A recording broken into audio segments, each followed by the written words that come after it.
Good afternoon and welcome to Tottenham Tantrum Gold. We're going to be showing a little classic season review back in the 1986-87 season. Bit of Glenn Hoddle, bit of Chris Waddle, bit of Clive Allen. Tonight joining me is my wingman, Ben Kaufman, best wingman in the business. Dermot's not feeling too great at the moment. He may be on later, but we'll see. In the meantime, we're in safe hands with Ben. And we'll have a special guest after about half an hour. We'll wait and see who that is. Anyway, welcome to the show.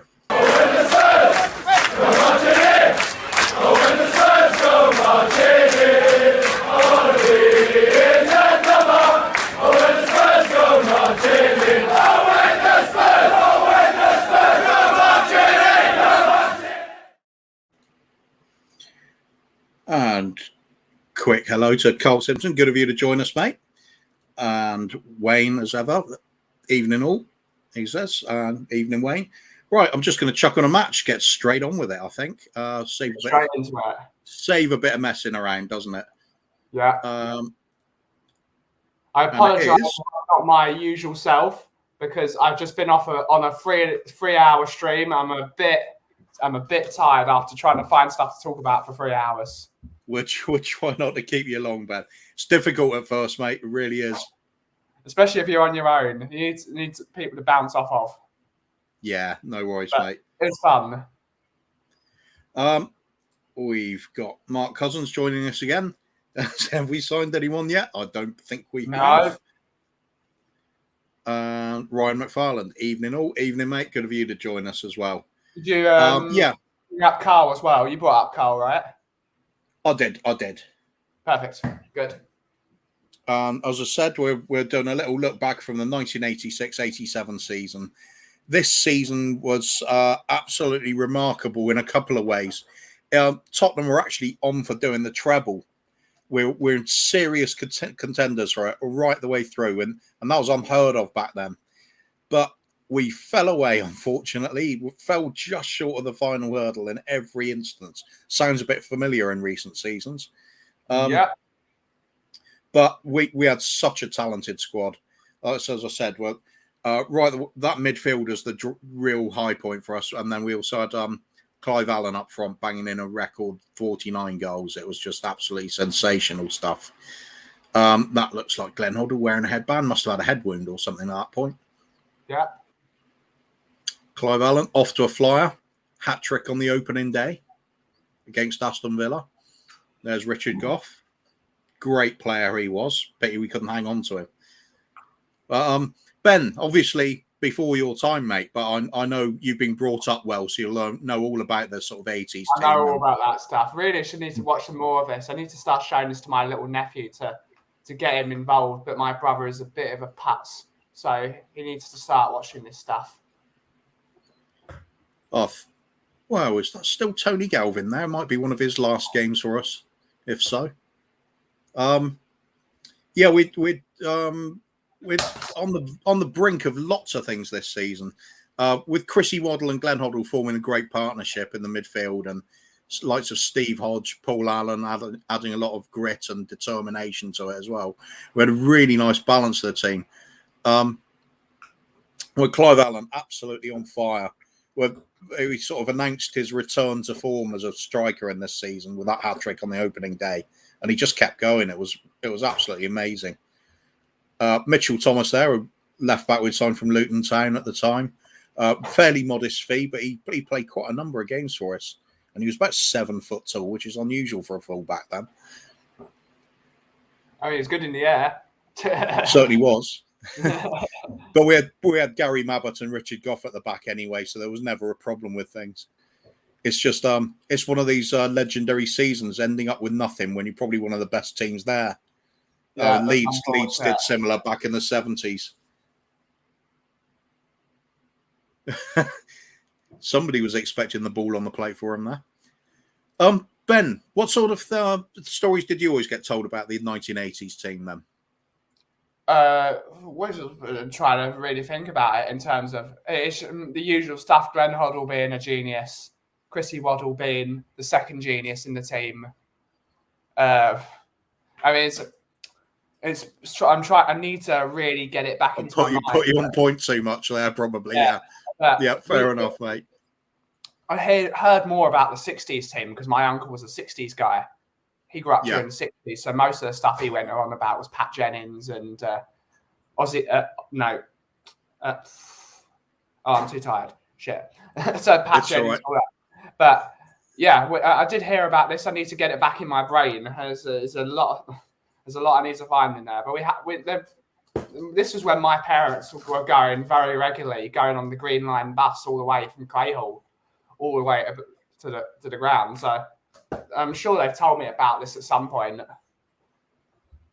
Oh yeah. Sorry, mate. But Ben's done a hell of a stream today. First, it was your debut stream, if you like. We had a warm up yesterday, but today was the first one on the coffee shop. Do you want to give that a little big up while you're here? Yeah, so join us at 2:00 every day for just a relaxing coffee period. It's not going to be 3 hours every day. I think 3 hours was a bit too much today, but it's a lot of fun. I had some great chats. I had a bit of a panic attack with my electronic moderator, which decided to start timing people out like the executioner it is. So started panicking. So that was always a good laugh, but we're getting there. If you can find me at the Coffee Company, it's on YouTube. We'll plug it at some point tomorrow morning. But if anyone wants to join for a bit of relaxation, join us in afternoons at 2:00. It's not all coffee. Sometimes it's all about biscuits as well. Yep, we had a great biscuit review today. I wasn't happy with Cadbury. No, shocking. But yeah, we're going to better say hello to a few more people. Some more joining us now. Derek Hutchinson, good afternoon, mate. Good of you to join us. Good evening, sir. And Ellie, who's saying, can't wait to see who your special guest star is, lads. The Kaufman Coffee Man is in the house. Make us a nice cup of your wonderful coffee, mate. Virtual coffees, if only that was Brad. I think Brad Matthews was saying, Willy Wonka. Just there you go. Yeah. Get the top technology in place. Cody Matt, big up, mate. Good of you to join us. And Right Heart Lane, as Dermot always says, what a name. It's fun to see that one. Hello, guys. Live again. Good of you to join us. Mark saying, should have won everything. Clive Allen, 49 goals, won nothing. Is it Levy's fault? Yeah, definitely. Yeah. Dermot saying, only home games, only form this season. This season's review. Come on, you Spurs. Oh yeah, we only want to see White Hart Lane anyway. Who cares about any other ground? I think that we'll get into this. We'll get into this strange situation on this season. I think that it was actually our away form that was better than our home form, if I remember rightly, this season. It's a shame. Why is it showing only home games then? Yeah, looks that way. Oh, by the way, and a big up to Duck Drive One again for use of his videos as usual. Found a little compilation here for showing best of. So we thought we'd do this classic season in 3 parts because there's quite a bit to it. As I said earlier, we're going to have a little guest joining us in a little while. I'll reveal now. It's the one and only Brian Daigle coming on. We think we'll have a little bit of news from him, certainly about the day's activities. It's been quite an interesting one. You'll have to forgive me if I get pronounced the name incorrectly, mate, but I think it's Prithviraj Shriyan, I hope. Shriyan, big up to you, mate. Thank you for joining us. And he's saying, come on, you Spurs. Absolutely. Come on, you Spurs. Great season, this. This is one of my favourite shirt from this season and one of my favourite teams. Ended up with nothing. It's just criminal. Yeah.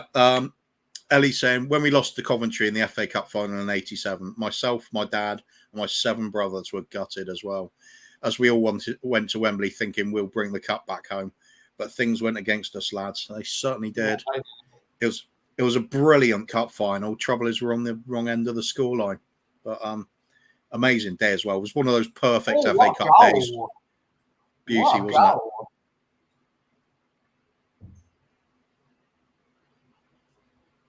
That was a brilliant goal. Oh, is it not showing it again? Yeah, it should have shown us that It 4 must times. do. It must do. Never mind. Yeah, Ellie, it was such a big letdown that day. Perfect FA Cup final day, clear blue sky. It's one of those dreamed finals, and then it turned into a nightmare for us. Oh well. Kev Williams said, "Good evening, lads. How are you? Score prediction: Foxes 0, Spurs 3. Come on, you Spurs. Oh, settle for that, mate. Good evening, mate. That's a big scoreline. Bit worried about this talk about Harry Kane COVID. There was a bit of a rumor about it. We'll soon find out. Oh, there's Brian.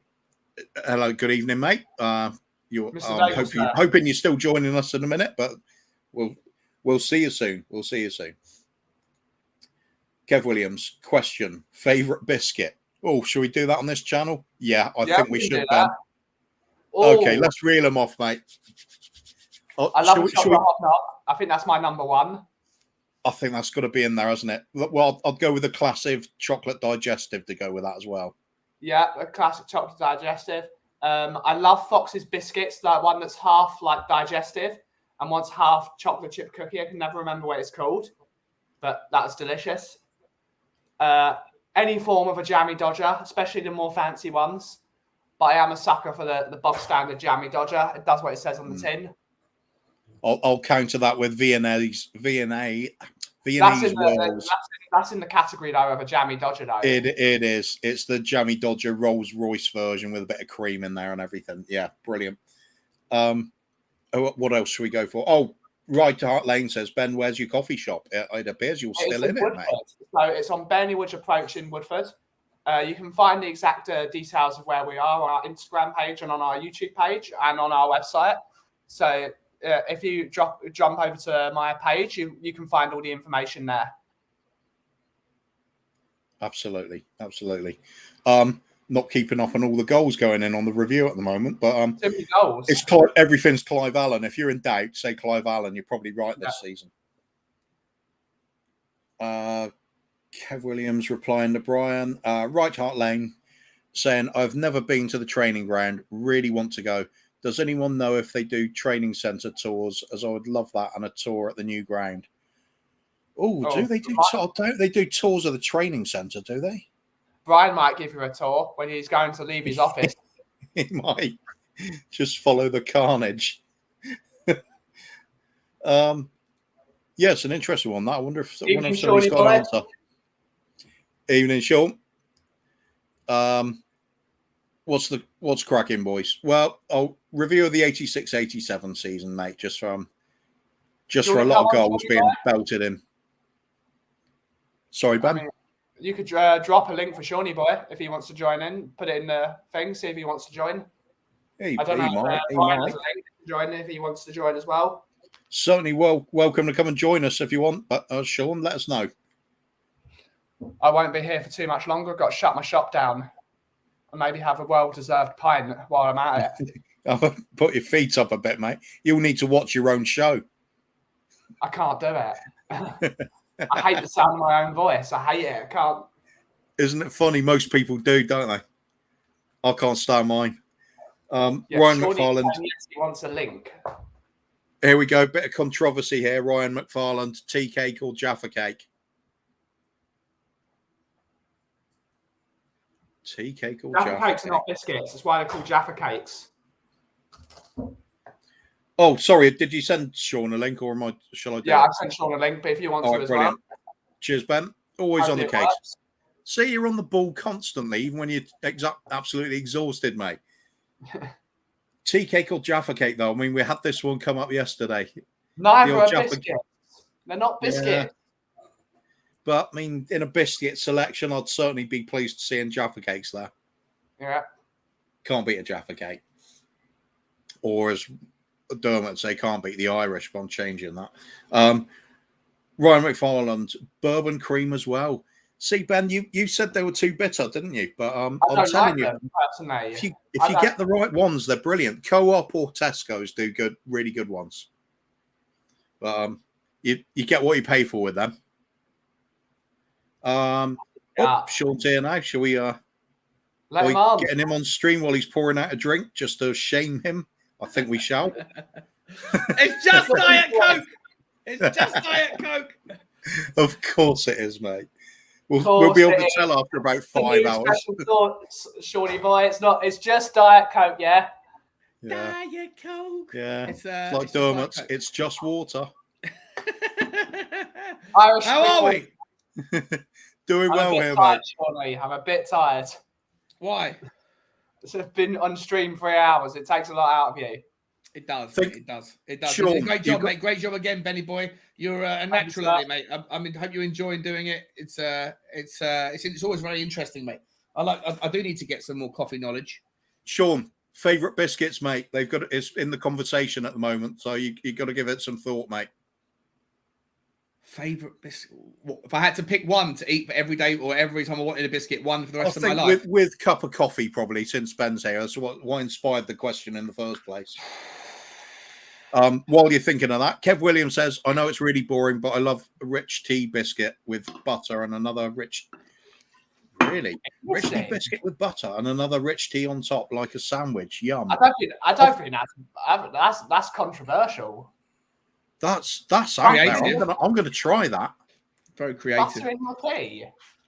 That's interesting.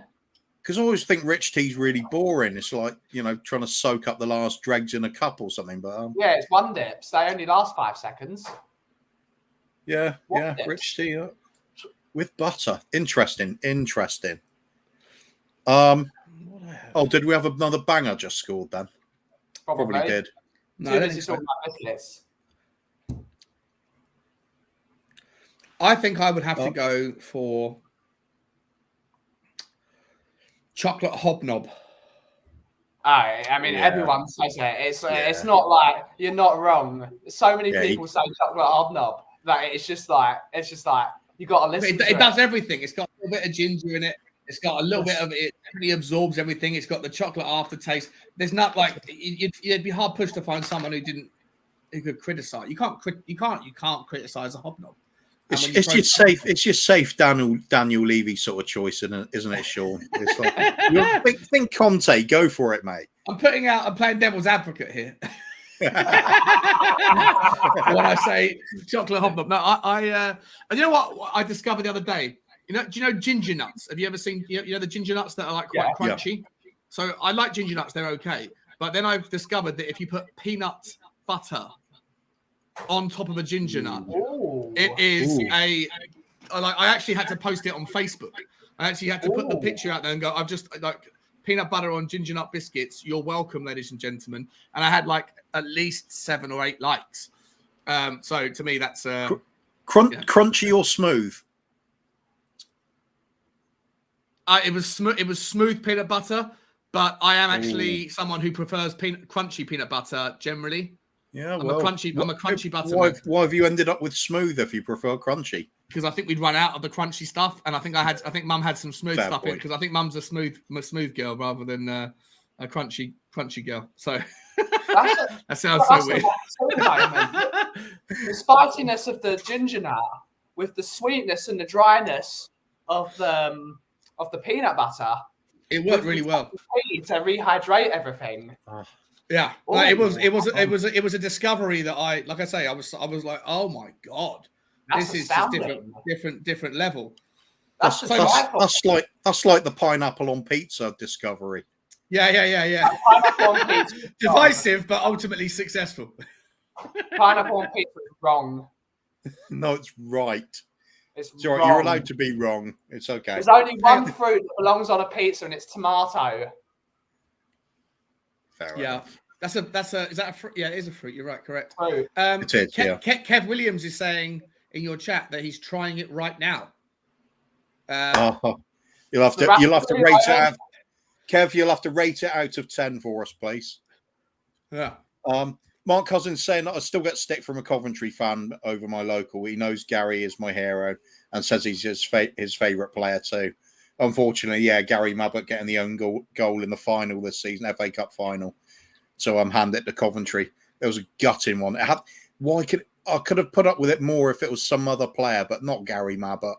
He's just too loved universally. Right. Brian, big up to Brian. Sean, ginger nut biscuits. That Derek saying didn't ginger nuts as well. Dermot saying Sean, bet is there vodka in there too? Oh, with a drink, yeah. Yes, I don't think it. Yeah, Sean's almost one of us. Sean's getting on a bit now, aren't you, Sean? So I mean, you can't have drink all the time. It's 3-day hangover territory soon for Sean. No, this is a can of Diet Coke. Like everyone, it is a can. It's a can. Look. There's one can that I've had earlier. There's one from earlier on. I just think. Oh God, knocking them back. Knocking them back. Fucking hell. Yeah. lot of empty bottles around there too, I'm no doubt. There's none. I'm not drinking alcohol. See? Yes. There you are. There's the violence that goes with it. Can't handle your drink. No, that's the thing. I can't. You'll know if I'm drunk. You'll be able to hear the very quick. I'm not saying it. Takes one to spot one. That's all I'm saying. Yeah, it takes one to know one, Dermo. Come on, Dermo. Ellie saying Tony Galvin was a fabulous player too. Yes, he was. The only footballer with a degree in Russian. Yeah, true. Fact. I'm learning Russian at the moment, Ben. Really? Oh, nice. Yeah, a couple of days ago, I got an email from RussianBrides.com, and I thought, and this is a genuine story. I'm not interested in getting a Russian bride, but I did think that it would be actually. I started looking at the website briefly for 10 seconds, and I was like, well, I'm not going to do that. But however, it put the thought in my mind. There is an entire continent or more of wonderful, and then I discovered this YouTube channel called Bald and Bankrupt or something like that, which is this English guy who started his YouTube channel. Yeah, no, it's definitely not him. It's his adopted son. But he travels all around the old Balkan states, goes all around Ukraine and stuff. And it's a wonderful channel. It's a super interesting channel. The guy obviously speaks Russian. And so long story short, I thought to myself, it'd be really cool to be able to get something going in that world. I've been thinking about what language I'd like to learn. And so I went and downloaded a course from one of those Udemy things, and I'm on like my 8th lesson. Give us a hit then. Give us a hit. No. I literally have nothing to say to you, but I'm learning the alphabet at the moment, trying to learn how to understand because it's a whole different set of rules. So my oldest son and I we're talking about learning Russian as well. So either that or Japanese. Yeah. Well, it makes more sense to learn Chinese. If you want to learn something where you can benefit from it, it makes a lot more sense. But he's obsessed with Japanese culture and art styles. Yeah, so, fair enough. Yeah. I mean, awesome. Go back to my learning languages. I used to love learning. I need to start learning Italian seriously, and also learning Yiddish. That's a dream of mine to learn Yiddish. Yeah, that'd be cool to be able to learn to read the Torah. Are you religious, Ben? Are you religious Jewish or just? I'm not religious. No, but Yiddish, the Torah isn't Yiddish. That's ancient Hebrew. There are 3 languages. Okay. Ancient Hebrew. There's Yiddish, which is a dialect of Russian, Hungarian, German, all the Eastern European languages. Okay. So that Jewish people from different cultures could talk to each other. And then there's modern Hebrew, which I would like to learn as well. I used to be quite good at modern Hebrew, but I just forgot it. So when I lived in New York, I lived with a Jewish girl from Tel Aviv, who I met. She was on the same plane, well, not the same plane, but she was coming out of the airport the day I moved from. I used to live in Melbourne in Australia, and then my company moved me over to New York. And I got off the plane, and I met a girl in the taxi queue who was going to Williamsburg in Brooklyn. And I met this girl, and she said, "Oh, do you want to?" We got exchanged numbers, and she. We ended up living together for a year, and she spoke English fluently, but it's more because she's from Israel. It was far more easy for her to speak with her Jewish community in Israeli, and so I became I was surrounded by Israeli. It's a really interesting language to listen to. It's very cool. Hi, Brian. Sorry, mate, I'm rambling on, buddy. Sounds brilliant. I think. Well, since there's been a certain busy day going on from somebody I know on this stream at the moment. Should we hear a little bit about it? Welcome aboard, Brian. Glad you could join us. Oh, mate, glad to come on the channel, mate. To say I am absolutely exhausted would be an understatement. it's been a very, very eventful day, and I ended the day extremely. I don't know if people watched me appear on Tottenham on tour right at the end. To say I was absolutely furious because we decided to pack up at 3:30. 3:30, next to the training ground, there's a little slip road that leads down to a Jewish cemetery. We parked just on that road, Ballsmore Road. As we walked away,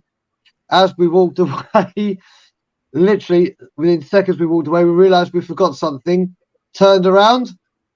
Guess who of all people had left the ground quickly and drove right past me? I'm going to have a guess. Does it begin with a D? No, it begins with a P.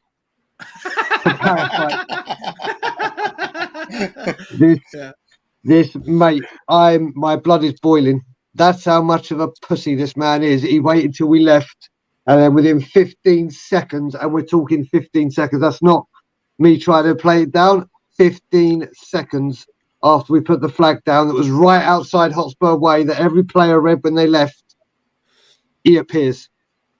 He appears in one Range Rover and Hitchin appeared in another. Oh, God. My blood is boiling. My blood is boiling. But listen, got there at 8 o'clock in the morning or 8:15. Absolutely. Mate, froze my butt. Thank God. I don't know if she's still in the chat, but thank God for Kim and Arthur. Thank God for Kim and Arthur, who came with the kosher bacon sandwiches, a nice coffee, and thermal socks and thermal gloves, which, believe me, my feet. One of the biggest things with me, I can be cold. I live in Canada, the cold's whatever. But if my feet are cold, I turn into a little bitch. Yeah. A little bitch. Cold feet is the worst thing. Oh, I hate it. But obviously, we posted that we were there. The tweet got maximum exposure. There's so many stupid idiots in the world that they retweeted to say what idiots we are, but they're idiots because they're retweeting the message that they're against. So it just goes to show how clever these people are. But how many people were there with you, Brian? So it peaked on it. So at most we had 9 or 10, but then as people were dropping off, some other people were coming on. The main thing is, obviously, as I said on David Harris yesterday, today was nothing to do with numbers. It was nothing to do with numbers. It was getting there, saying that we're going to be there, making our presence known, and getting some exposure. And boy, did we get that. So that was on and off. And then I've got people messaging me all over my Instagram and Twitter, don't worry, I'm coming this week, or don't worry, I'll be there next week. So I had people coming in. I had one guy who said when he saw my first picture saying, "You're going to be there all day?" And I was like, "Yup." He goes, "Okay, let me just call in sick. I'm on the way," with a big Enoch out. So the people are there. The people are there, and it's going to grow. The more and more and more and more. It's another day with no signings. It's another day where we're now, the word is pushing for Adama Traore. I don't know what we've been doing for 17 days, but today we've decided we're going to push for him. What can I say? I mean, obviously, I believe you broke it earlier this morning, guys, but I got told this afternoon Kane's got COVID. And obviously, you'd already mentioned that. Kane was not at the training ground today, not unless he got there earlier than us. Unless he got there earlier, but none of the players were getting him. And we're talking 8:15. There seemed to be a real cluster of them around 9:15, 9:30. So imagine in training, Ellie, there is no such thing as kosher bacon. It's me being sarcastic. There definitely is not. But yeah, so there's a real cluster of them. But yeah, Harry Kane was not there. And then obviously these rumours have started going. So yeah, when the players left, Reguilon was pissed. Don't know what had happened in that training ground, but he was pissed. Lucas Moura was just Lucas Moura. He's, like I said, I'm sure he's sponsored by Red Bull because he saw us in the morning, stopped, smiled, was going, yeah, giving it all. Just such a lively guy. But yeah, we had people coming past. It's been tweeted, mass audience. And like I said, every day, apart from match days, there will be a contingency of us there. And that was just day one. That was just day one. Well done, mate. It's going to keep, mate. Listen. It's going to keep going. Go on, Cougar. Yeah, I was going to say, I think the key is, as you said earlier, it's not about the numbers there on the day. It's the knock-on effect from that. It's all the tweets going out there. Look at what happened before. When people say this is pointless and what a bunch of idiots and things like that, we've seen this happen before. We've seen the crowd turn on Levy in the stadium because of these protests. So, do you think that definitely don't want to get. I'm all about the right to protest, Brian. So, and I'm all about. And listen, I don't want to get into the debate. We've got lots to talk about in the future about that stuff. But I do massively support the right to protest, and I admire the courage of your convictions. So, big up for that. What I'd like to ask you is though, even in a world where like the protests that you had before that ended up with Nuno getting sacked. And him bringing Conte in, it's still a powerful statement, but it's an easier transaction because you're protesting at Daniel Levy, and he didn't like the feedback, didn't like the booing, didn't like the chanting against his name, so he made something happen. But it's another kettle of fish to protest against the guy and then for him to leave or for him to sell the club or for him to do something which will make you guys happy. So. What do you hope to get? Realistically, what's your hope from it? That Daniel Levy will accept a lower bid if there is one anyway, or what do you want to get from it? What's your achievement? Listen, we've said it before. This is not. Listen, in an ideal world, is to get that bastard out of the club. There is no. The happiest day of my life will be the day that man leaves this club. Once he leaves, I wish him nothing but success. I hope he has a very happy life doing whatever he does and whatever he puts his money into. But whilst he's in my club, he is public enemy number one. And the idea is to get him the hell out. But the main idea is the only way you hurt this man is through his wallet. And it's to stop people spending. It's to stop.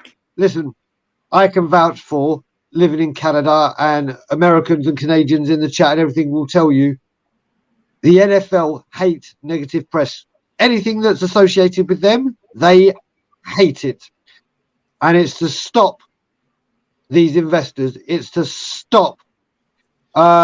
Big up Arthur, my man. It is to stop these people. If all the corporates want to wine and dine people in that stadium, it's toxic. Or that's probably Levy calling me right now saying, please go away, please go away. Brian, but just press pause. I've got someone's at the door. I just want to be 10 seconds. I want to hear the rest of this, but just give me 2 seconds, mate. Come.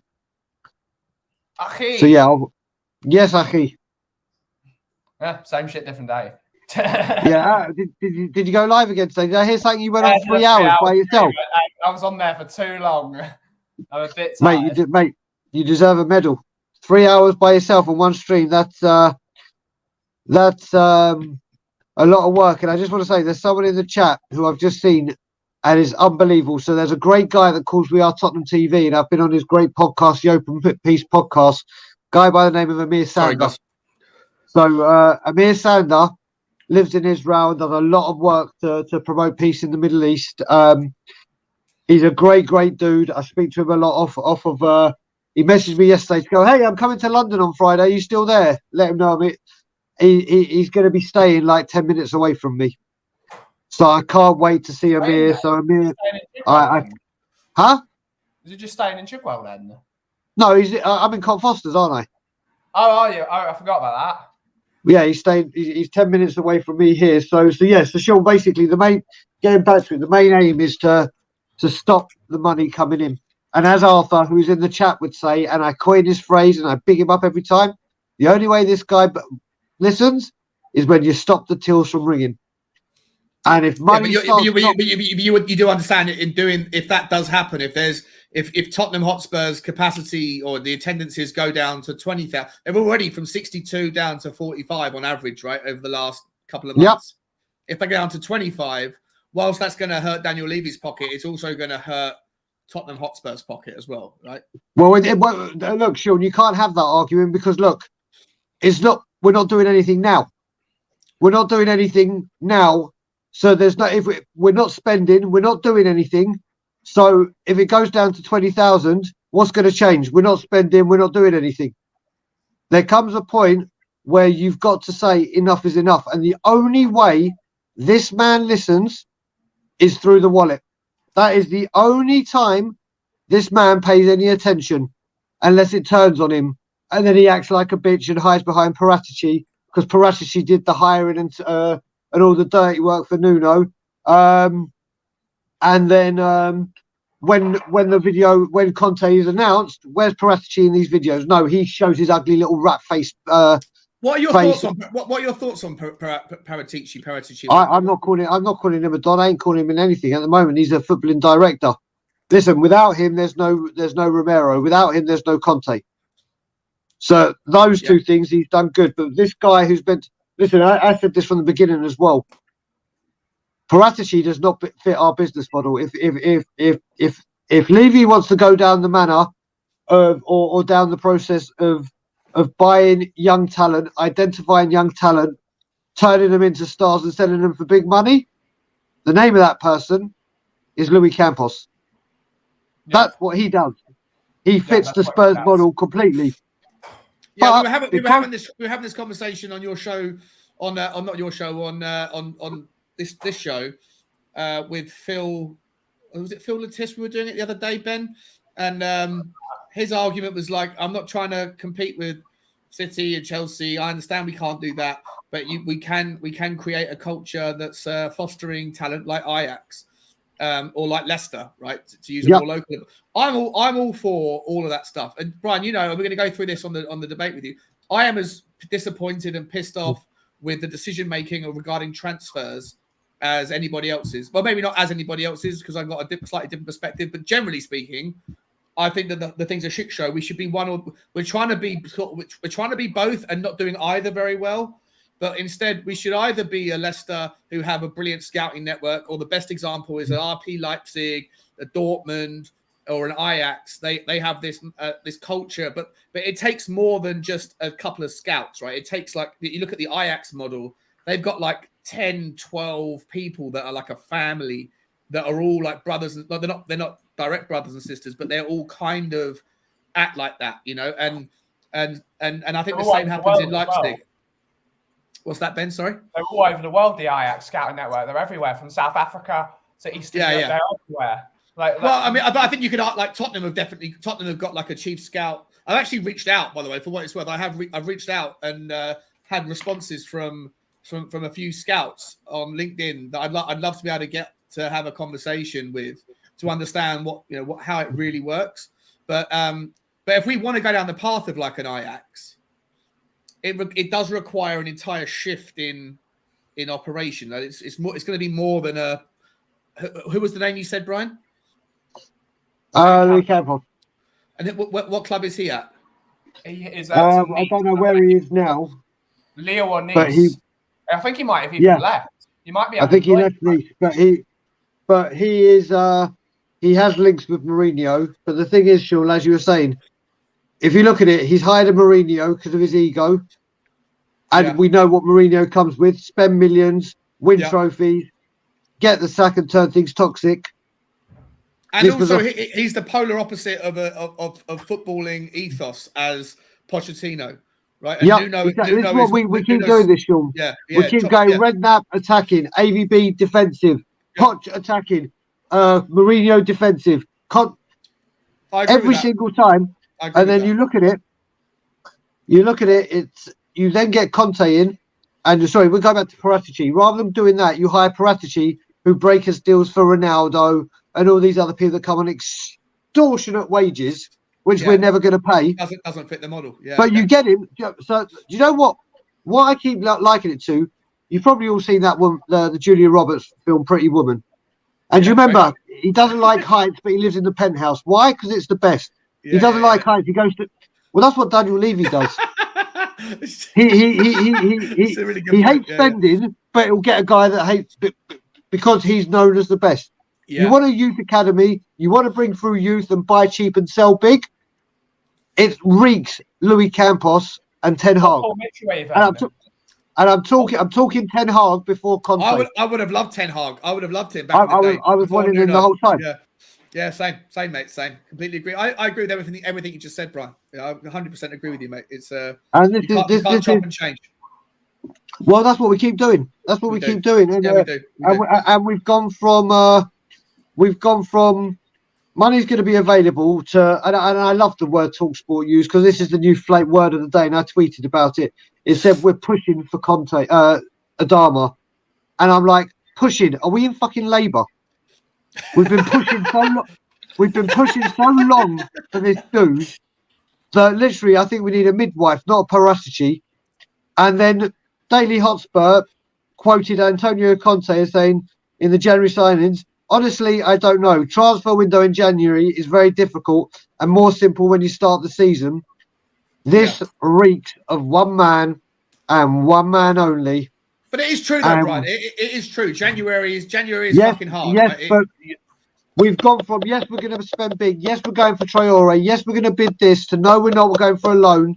It's just all nonsense. All of that stuff that you're quoting, all of those things, you're getting upset about what TalkSport have written as a headline. Well, no, right? this is what Antonio. Sorry, I just need to interrupt a second because I've got to say goodbye to Ben. Ben's had a long old day today, so he's having. Head of top. Lila Tov. Lila. Thank you. Arrivederci. Ciao. See you, Benny boy. Well done, mate. Well done today. Good work on your show. So, like I said, Conte's come in. He would have been given assurances for January. It may not have been the windfall that we thought, but he would have been given some. He said that he wasn't given assurances, didn't he? Well, of course he's going to say that, Sean. He's not going to say my boss is a lying, backstabbing parasite like I would. Maybe, but you can only take people on face value, you know. Sean, I'll take it on 14 transfer windows. I'll take it on 14 transfer windows.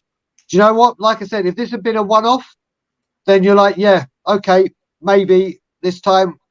But when it happens window after window, season after season, but the same excuses keep churning out at the exact same time, Conte weren't here. Every other manager was. Yeah. One common denominator. I hear you on that one. I do hear you on that one. But Conte's not usually someone who would tell a lie to, like, that's going to undermine his process. In the past, he's always been known to say it how it is. So, and I've just told you, he's coming out here saying, honestly, I don't know, mate. He would have been given assurance. 3 days ago, he also said I wasn't given any assurance. There was no promises. Yeah, but I'm telling you, that's a party line. Well, you don't know that, mate. That's a party line. Listen, with Antonio Conte and the deal falling through the first time, do you believe the excuse he gave in the video, or do you believe Daniel Levy? And I said it with Danny Kyriakou. Danny Kyriakou. Sorry, I can't say it without at least saying it once. Do we go for the party line that he told, it wasn't the right time and whatever, even though he was walking out of Inter? Or, as Danny and I said, and as everyone else was saying, when it was a rumoured the first time, let's wait till the season ticket deadline is, and the deal will fall through. Yeah, but the Brian, deadline passes, and then within an hour, the deal falls through. Brian, just because people on your channel agree with a narrative doesn't make it true. Like this is the danger of echo chambers, right? So, mate, I said, I go with Sean. A leopard doesn't change its spots, and every time. But you were just about to. You just said you were about to recite something that he said today, and you were going to say, "Well, this is true," but the thing that he said 3 days ago that doesn't suit the narrative, you're saying, "Oh, he's not." That's not true. Sean, this is when I get a little bit annoyed. Well, you can get this annoyed. Is when I get a little bit annoyed. Don't get annoyed because I give you facts, I give you stats, I give you proof. I give you 14 years. He said it. I give you 14 years of hard evidence, and you try and turn it around on my viewers, or you try and turn it around and say it's because of these people saying this or those people saying that. No, I'm not. I keep telling you. I have 14 years of proof to back this up. You have 14 years of your opinion. Not. Oh my God. No, you have 14 years of your opinion, mate. No, because when stop. Mate, Brian, you can wave your hands in the air and bang your head as much as you want. It doesn't make your opinion any more valid, bro. It doesn't. Come on. Oh, relax, Jesus. Relax, bro. Relax. Jesus. Relax. Daniel, listen, Antonio Conte said 3 or 4 days ago that he didn't have assurances. You can't take the things that he says out of his mouth when it suits it and say this when he says. But this, I'm not taking it, Sean. You're missing the point that I'm saying. I have 14 years. Yeah. I have 14 years of every manager saying the same thing. Every single one of them saying the very same thing, word for word, pretty much perfect. Well, and when that gets Tottenham said, don't invest. You're making out that Tottenham never spend any money. I haven't once said that. Not once have I come out and said Spurs don't invest. Here? Sorry, Brian. I've been watching the show from the background, and actually, I will say Brian never said that because I have been watching the show all the way through. Never said what? What you said, he said. No, all I'm trying to get. My point I'm trying to get across is. Hang on, Sean. Listen. We know you come from one side of the argument. Brian comes from the other side of the argument. Yeah. Right? Okay? Yeah. We're watching a great season review here of the great Spurs of the past. Okay? I understand where Brian's coming from because I am a Levy out like Brian. I know. I understand. Hang on. I understand from your side because you're looking at it from a different angle. Okay? I'm stepping out the back and looking at both your sides. You're looking at a different angle where you are an expert in, where you've worked in that field all your life. Okay? Brian, like me and like yourself and like Cooper, we've had 21 years of the same man spouting the same stuff. Now, there's some fans that will take it grand. He's got a new stadium. We've got this, we've got that. They're happy. Okay? There's other fans that look on the footballing side are not happy. So I understand there's two separate things here. I know this, yeah. But hang on. But in one hand, you say, I agree with everything you say, Brian. And about that particular point I did, the point about the We've heard it from that. We heard it from Nuno. We heard it from Poch. Poch threatened to leave unless you brought that up against me, Sean, that Poch threatened to leave if Levy didn't back him at the Champions League final. No, it's not. You did say it, Sean, because you said to me it was something along them lines. What I said about Poch, Dermot, was Poch made a rod for his own back when he turned around on the eve of the Champions League final and said, "I might as well quit and go somewhere else. What else can I possibly do?" Yeah. Sure. Let me ask you a question. Let me just ask you a question. So when Glenn Hoddle, God, in his own book, put, I know things were going wrong when I asked for 12 million for Morientes and Samuel Eto'o, and he said no. Yeah. Is Glenn Hoddle making things up? Should I not believe what Glenn Hoddle says?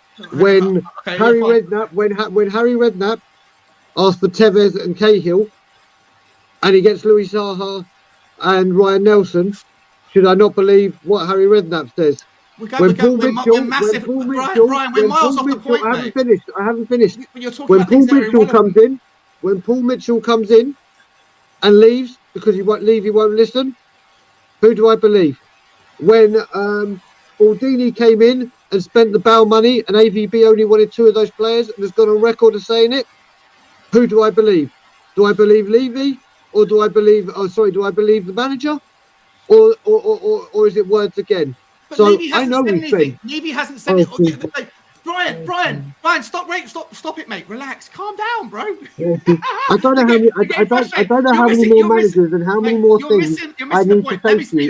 Let me speak. I'll let you go. Let me speak. The only point of this debate, Brian, the only thing we're disagreeing with here, I agree with you about the strategy around transfers. I agree with you about all that stuff. The only thing I'm disagreeing with you on is when you say you're taking what he said today and you're reading between the lines and agreeing that he's being honest, but when he says from the Conte's mouth, when he says something that doesn't agree with your opinion, that you say take it with a pinch of salt. That's all I'm saying, is that you can't say when he says one thing that agrees with me, that's him saying what's the truth, and when he says another thing that doesn't agree, that's him So saying that's what you he do, has to Sean. say. That's what you do, and then you have a go and a pot shot and saying that your listeners, your viewers, your watchers, you're this, you're that. But I'm going to agree right now. Whilst I'm on a stream with you, I am going on a Levy, not speaking a single word until we have our debate on the first. I won't speak a word of Levy when I'm on a stream with you till the 1st of February, and on the 1st of February, we'll deal with this once and for all. Sean, by the way, Sean, I love you. I love you, mate. I don't know why you're getting angry. I don't disagree with anything. I'm just saying that I'm moving out. I'm letting you two get a room now. Today, you can hug each other now. Point, mate. It's just one thing that you said that I disagree. That's it. Everything else that's just been spoken about is irrelevant. Sean. Yes, Dan. Sean. Yeah, Sean. Love you. I'm on an embargo. Man. Yeah, I'm on an embargo. Sean. Maybe I should drop. Maybe I should drop off because I don't want to. No, Sean, don't drop off. Don't drop off, brother. We you and me talk about a lot of other things about this, and we can talk fine. So let's just cut Levy talk until February the 1st. We can have the Joe Lewis debate, can't we? Yeah. We could have the Bugsy Malone debate. Did he eat Sean's hat or not? I mean, no, listen. I mean, it did. Let's change the subject. Obviously, we've got Leicester tomorrow. I want to ask you a question, Brian. What do you remember of this season? The 86-87 season. But 88, I'll tell you the truth. With this season, the first thing I really remember is the FA Cup semi-final and final. And unfortunately, the final where we lost to Coventry. Because I would have been 87, 8 years old. So this is my first ever official memory of me watching Tottenham Hotspur properly and watching the game fully was the FA Cup final. Jeez, you're making me feel old now. I was 10. You're really making me feel old now, Brian. So that final really, obviously we lost and everything, but that will always go down as my very, very first official memory of ever watching Spurs in a live game. Didn't go to Wembley. I watched it at my grandma's. God bless her. And I remember watching the whole day on BBC when it started at what stupid o'clock in the morning with Des Lynam and watching the build up. And that's when the FA Cup, God bless it, was such a big day. It was. I remember watching it with my granny. She came over from Ireland, and I had an aunt that lived in Coventry. And I remember turning around to my granny at the time and said, "Who are you supporting, Granny?" She went, "I'll support Coventry because I had an aunt living in Coventry." And I remember going to our local Irish club that night, and I was so disappointed and so upset that we lost the cup final. Even at that age, it was the last place I wanted to be. I just wanted to cry, and I felt so sorry for Gary Mabbott when he scored that own goal. I mean, God, of all people, for it to happen to, it couldn't have happened. There was, put it this way, there was another 10 players out there that I'd rather it happened to than that man. I mean, the next memories that I really, really have of a full season was Gazma's first, because then I was 10, and that was that was where the love affair started. Well, obviously my love affair started, but that was the first time I went to a match that season, and it was just fantastic. It was just fantastic. I mean, many a time, like Paranormal has just said, I remember this season now and have relived it. Was the Clive Allen and his goal scoring feats this season was just I'm rivaled. I'm rivaled, this guy. Yeah. Sean, what was your memories of this season, or were you watching Spurs, or what do you remember of this 86-87 season? I was 2, mate. I was 2 years old. All right, so, you were into playing with your bottles. Zero. I like to give a little bit of context, but to answer, I don't know much about it. I don't remember. Kuba, what do you remember of this season, sir? Amazing football, amazing players. I'll tell you what, I'll put you in the model there so people can see you. Hang on, I've just changed things around here a little bit. Right. Yeah, amazing players, amazing team, but really attacking. Looked like we had goals from everywhere, but Clive Allen, everything he touched seemed to be a goal. So many things fitting into place at the same time. Mabbott and Goff at centre-backs was a hell of a pairing. One of the best we've ever had. Clements at the peak of his game. Hoddle at the peak of his game. Waddle actually improved after this. He learned so much playing with Glenn Hoddle and then taking on over the mantle afterwards. He actually got even better, but he was great. We had there was some grit, there was some determination, still a bit of the spirit from the early 80s side that had won us a couple of FA Cups and the UEFA Cup. It was all there, and we came so close to the treble, just falling short on each front. It was gutting we didn't get anything out of this season, but what a team it was. Joy to watch. It was. It was also there was a characteristic of this team that tended to be when we scored one goal, we would score 2, 3, 4 more in quick succession afterwards, because we get into our groove and absolutely rip teams apart. It was absolute joy to watch. This was our DNA, wasn't it? Yeah, this was our DNA, wasn't it? Really, the way that Tottenham should play. Absolutely, free flowing attacking football. Yeah. All the way. This season, hang on, I can hear an echo. Who's got their volume up? Not me. Not myself. All right. Okay, stop now. Tottenham Hotspur in the first finished third in that season. We reached the League Cup semi-final, where we lost to the Scum, and then because we lost the FA Cup to Coventry. Clive Allen scored 33 in the league and 49. I did put 44, but I meant to put 49 in all competitions that season. It was a great season. I mean, I remember it. Clive Allen, Tottenham weren't close to win the league. I mean, they could have done the treble that season, couldn't they, lads? Really? Yeah. They should have done. Really could have done. What was your thoughts on David Pleat as manager? This season, outstanding. Absolutely outstanding. You've got to remember, David Pleat is a huge part for the youth that was coming through during the 80s and the 90s as well.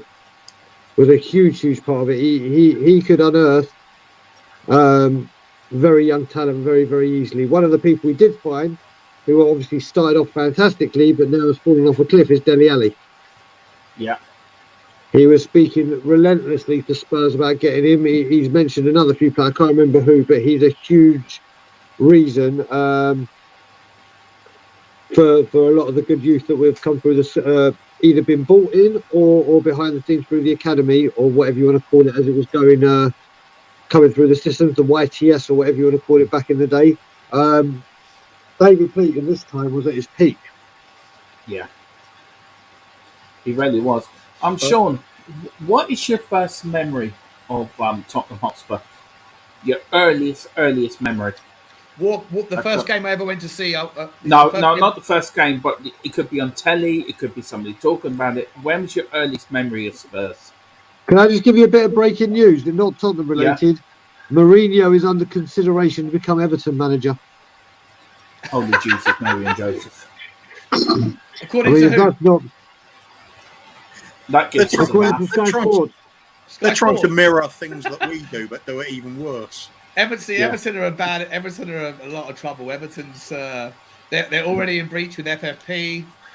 They might, I know it shouldn't happen, but they could get sucked if Burnley go on a run and Newcastle sign a few players. Burnley have got like 6 games in hand or 5 games in hand over a few of those teams.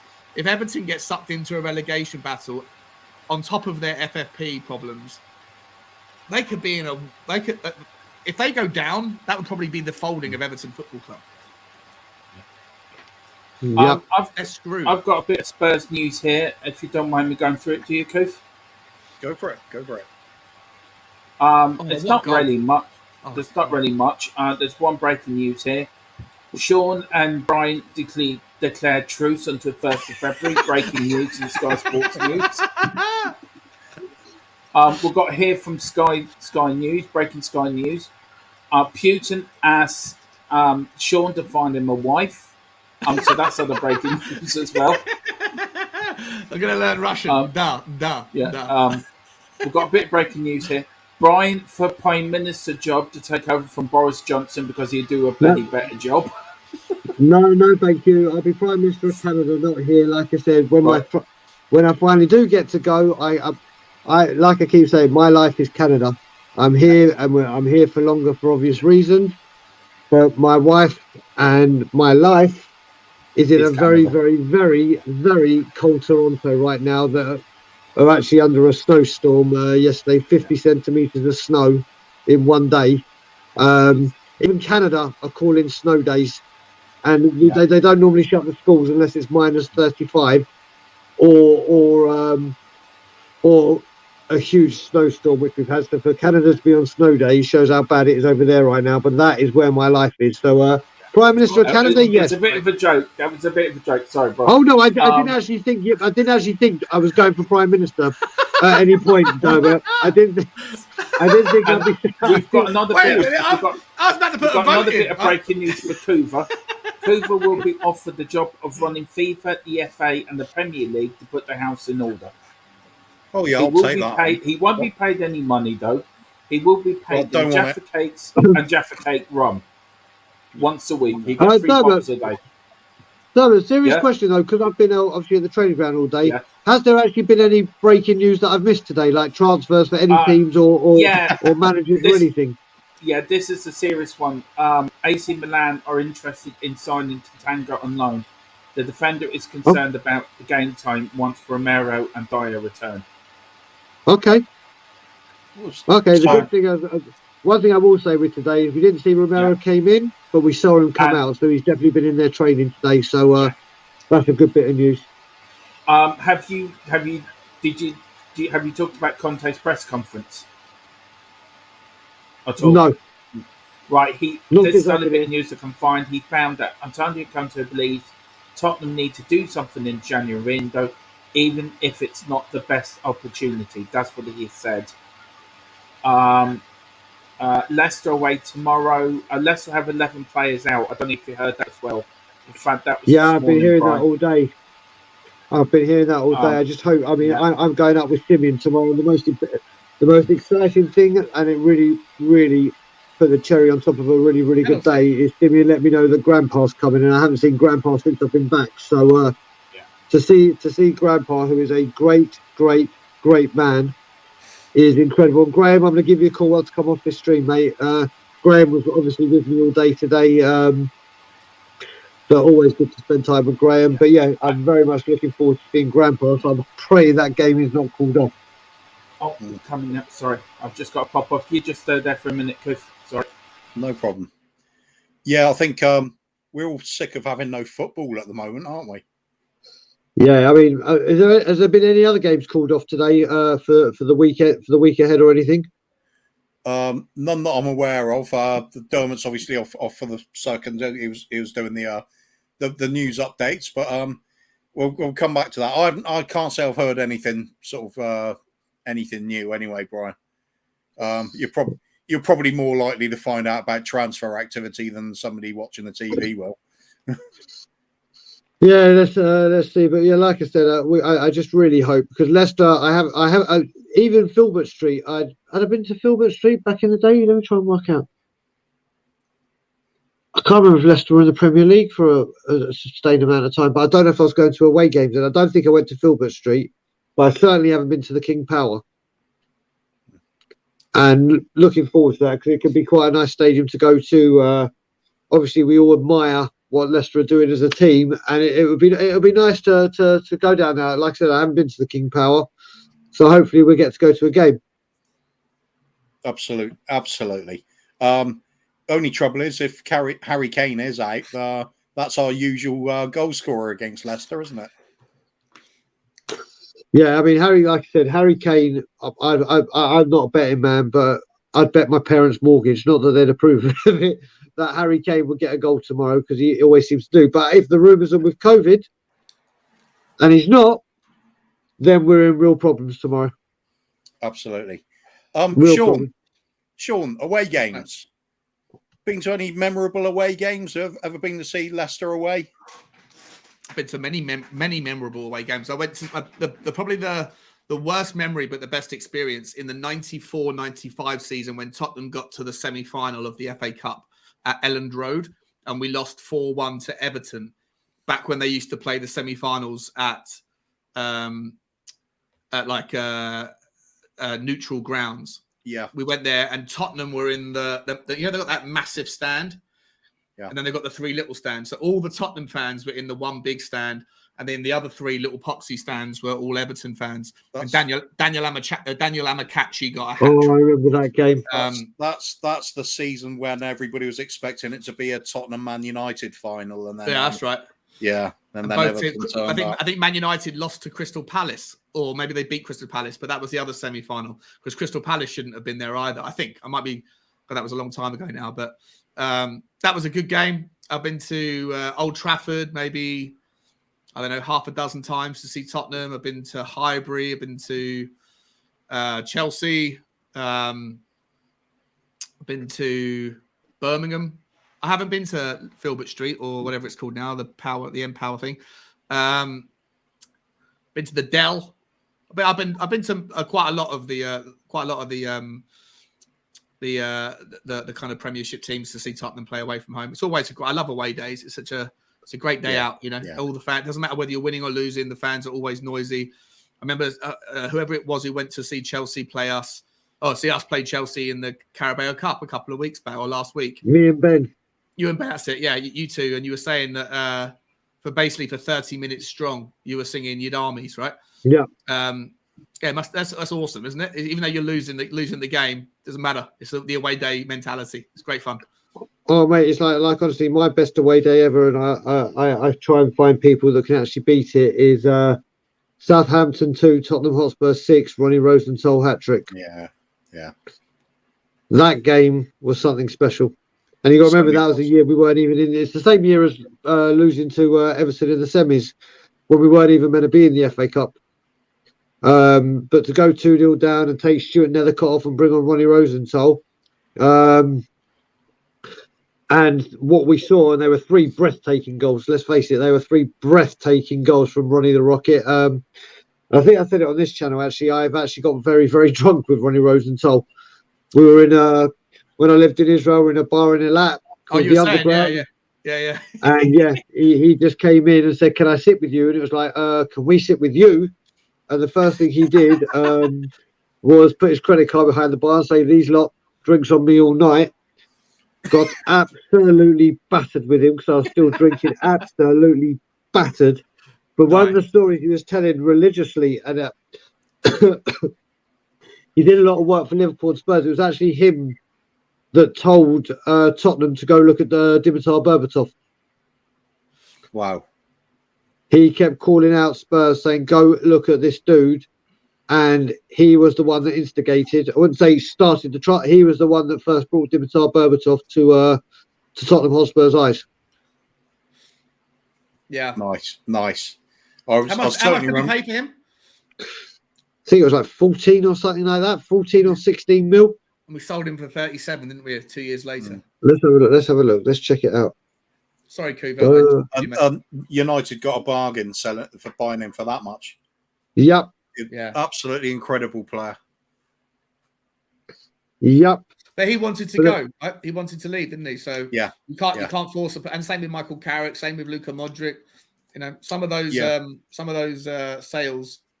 And end of the day, I'll never like to keep a player that wants to go. Exactly. It unsettles everything, doesn't it? Not to worry. We got him for 10.9 million. 10.9, and we sold him 2 years. Oh, it's a decent return. Have we bought somebody? No, we bought somebody. If we go back into the time we signed Berbatov, then yes. Oh Jesus! Just sorry. Who was the last? I apologise for popping off. I was just doing my wife's dinner and bringing it up to her and doing the takeaway and that. So I do apologise if I had to pop off. Who do you think was the last? My local postman does the takeaway deliveries near for us. It's brilliant. He delivers lettuce plus chicken and chips. Nice. All in one go. Versatile. So Dermot, you were saying you were giving us the roundup of the day's activities. Yeah, there's a bit more. Hang on, where can we see? Hang on, there's a bit more here. Breaking news. It's been discovered that Daniel Levy is part of the Banana Splits. Him and Joe Lewis were originally famous in the 60s. One had a trunk and the other one had funny glasses on. So he was part of the Banana Splits and Mr. Blobby. Whereas the other bit, right? Luis and Romero and so Romero could be coming back sooner than we all think. And the Celso could sign his contract tomorrow. Could be an announcement on his new contract tomorrow for a year or maybe He's 2. getting a new contract. No Celso. Yeah. No, Luis. Oh. Luis Okay, I was about to say. Yeah. So that was breaking What? news. I'll tell you the one sad thing about watching this. I mean, my dad knows David O'Leary very well. And he's a scholar and a gent. He's an absolutely incredible man. But the very upsetting thing for me when you watch this Spurs Arsenal is obviously we lost Rocky Rocastle very, very early. Yeah. And I remember watching him like from the season on. What a player that man was. What a player Rocky Rocastle was. Just obviously a shame what happened with him happened, but a great player. He come from the same housing estate as Ian Wright. Him and Ian Wright used to hang around together as children. There's a brilliant documentary of the two of them together. I've seen that, Brian. It's a brilliant documentary. It's whether you're a Spurs fan or an Arsenal fan or not, it's an incredible documentary. And yeah, Rocky Rocastle. Even the hardest of Spurs fans can turn around and say that was a player. Yeah, I mean, I remember when I was an admin on one of the Spurs Facebook sites, we would do weekly rip into Arsenal players, just like highlight one, and it's just basically calling for the fans to all insult him. And then somebody brought up David Rocastle, and we just all said, "Nah, we'll leave that one." There's that you don't go some places, and he deserves some respect. Very underrated. Well, didn't stick around for long enough, unfortunately. No. Even say that as a Spurs fan it's a weird thing, but you've got to hand it to some players when they are good, they're good, and he definitely left the too early. He was sensational. He was absolutely sensational. But that's enough Arsenal talk. Yeah, I'm trying to go through some of these comments, Keith. Yeah, let's go for it. Have I hit and you read them? Well, Brian's here. I'm concerned Brian's going to be keeling over in any second now. How are you feeling? I'll tell you what. Yeah, what I will do. Brian, how did it go today? How did it go? Because I haven't got a chance to ask you. How did it go today? Yeah, no, it went well. The numbers were. We didn't expect huge numbers. The numbers were constant. If you check my tweets, they've gone ultrasonic. The picture of first thing in the morning is now over 700 likes and over 100 retweets and whatever. The main thing today was exposure. We got that once again, and we go from here. It's like I said, it's another day with no signings. Tomorrow, if the match goes ahead, there won't be any signings. Then we got the thing that worries me about this whole thing is even if we sign people at the end, the very first thing they do is they go away on international duty. Yeah. Then they come back from international duty, and have they got COVID? How fit are they? Have they picked up any niggling knocks? And then even if they haven't had time to integrate into the squad and have training sessions with Conte. So if they come at the end, it's going to take them a good month to get up to speed anyway. So you worry too much, Brian. Andy Carroll won't be going on international duty. Yeah, this is true. That's what we've got to look for. People like that. But listen, I'm going to love you and leave you guys because I'm literally about to pass out. Yeah. But Sean, love your brother. Always have, always will. Did so, mate. Did so. Love you as well. And again, to anyone who thinks that me and Brian are like squabbling or that there's any disrespect between us, there's really not. We love each other. Oh, there's none. Absolutely none. It's always. I just fly off the handle on. I just fly off the handle on one subject, only. And I spike your frustration. I know. I say things. Oh yeah, that you definitely do. You know when people test blood pressure, you can have a conveyor belt of Spurs YouTubers. They'll be nice and placid. You'll come along and I'll go. It's all love. It's all good. And then listen, Kuva. Also, I just wanted to say before. Sorry, Brian. Just quickly, just while I've got you. For anyone that is in the comments who heard that little thing a little minute ago, when I said I made a comment to Brian saying I was just people on your channel, because I think you're mentioning like Danny and the other guys on your channel agreeing with you, and I said just because people on your channel agree with you doesn't make the opinion right. It wasn't. I didn't mean it like that, and I certainly don't think it makes my opinion any more right or wrong for it on the same metric. So it was just a throwaway comment, but I hope it wasn't taken the wrong way. Certainly don't think anyone's opinion is more valid than anybody else's. And Brian, I absolutely adore you, mate, and I very much support what you're doing. I support you going out and doing your thing at the training ground, because it's so important to you, and you should have the right. And this is the best part about living in a free democracy, right? It's the ability to go and do what you want to do. So, you know what it is as well, Sean. You know what it is, Sean. It's that I'm here for a little bit of time, and I need to make my impact felt. If I lived in England, it would be completely different. But I only have short periods where I can make my presence felt or my opinions heard or whatever. Yeah. So I'm not gonna let this time pass me by. But I'm not even going to leave today with those two words, because I can see Kim's in the chat, Mary Poppins herself, and thank you once again, you and Arthur, for bringing the breakfast. And I will say, in my final few words, get well, Bob. I love you.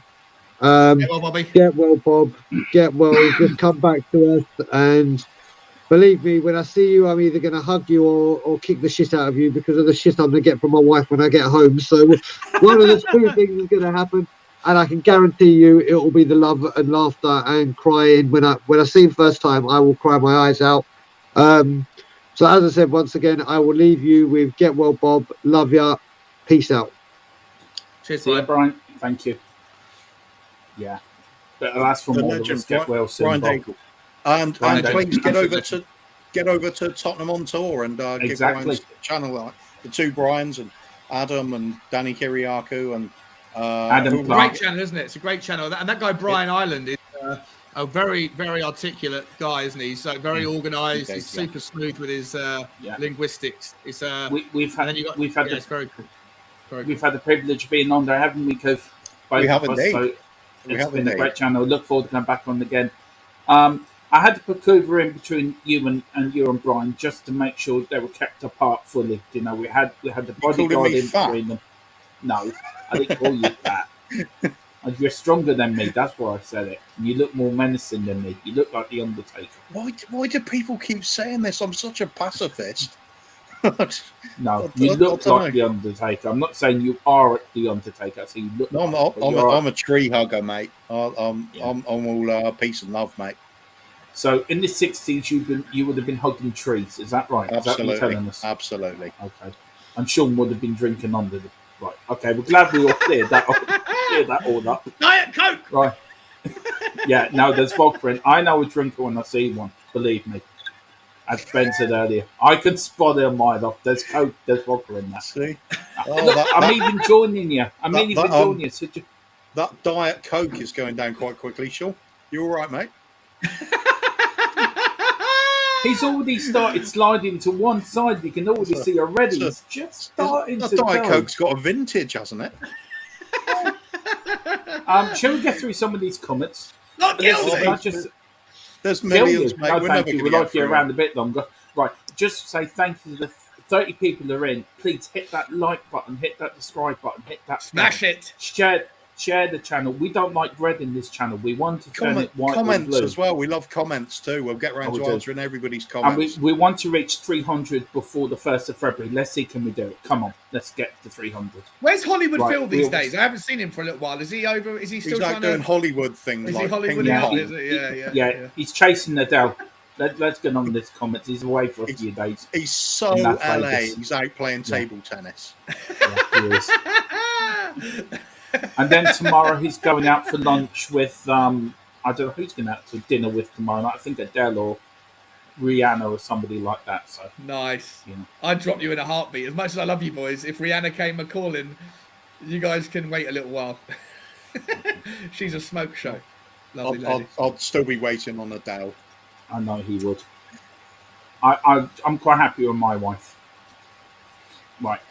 Okay, shall we get on with the comments? Yep. My wife's better looking than Adele and Beyonce and Rihanna. You have to say that because she's in earshot. Is that it? No, I genuinely believe that and see that. So Nice. Fair Best way enough. to be. It's Best way to nice. think, mate. It's a good, Lovely. lovely thing to say. What a goal. Irish women are the best looking women in the world, in my view. But I got them bastard for that the last time, but I'm sticking to that point. Right, Ryan here from Derry. Big up Ryan, and I hope it's nice and dry up in Derry. A lovely city, Derry, up in the north. It really is a lovely place. Go, sorry, yeah. Dermot, we're never going to get through all of these comments. I think we better skip quite a few. But Leipzig have Mitchell who left us as he couldn't deal with Levy. Quite right. He was off. He was put on gardening leave, wasn't he? Yeah. Don't you vent it afterwards? We've got comments going back 3/4 of an hour, mate. Because we'll never get through all this lot. We're going to have to say sorry to everybody that has been commenting. Should I start at the bottom or work my way up, and then the newest then get their comments, and then the people that sent it in, then we'll start at the bottom or work our way up. A lot of them are about Sean and Brian debate, so you can skip over that stuff. Yeah. Let's get down. This is from Ellie. Greek Cypriot and Irish women, best looking in the world. Fair enough. I agree with that. Fair enough. Yeah. The Undertones are from Derry.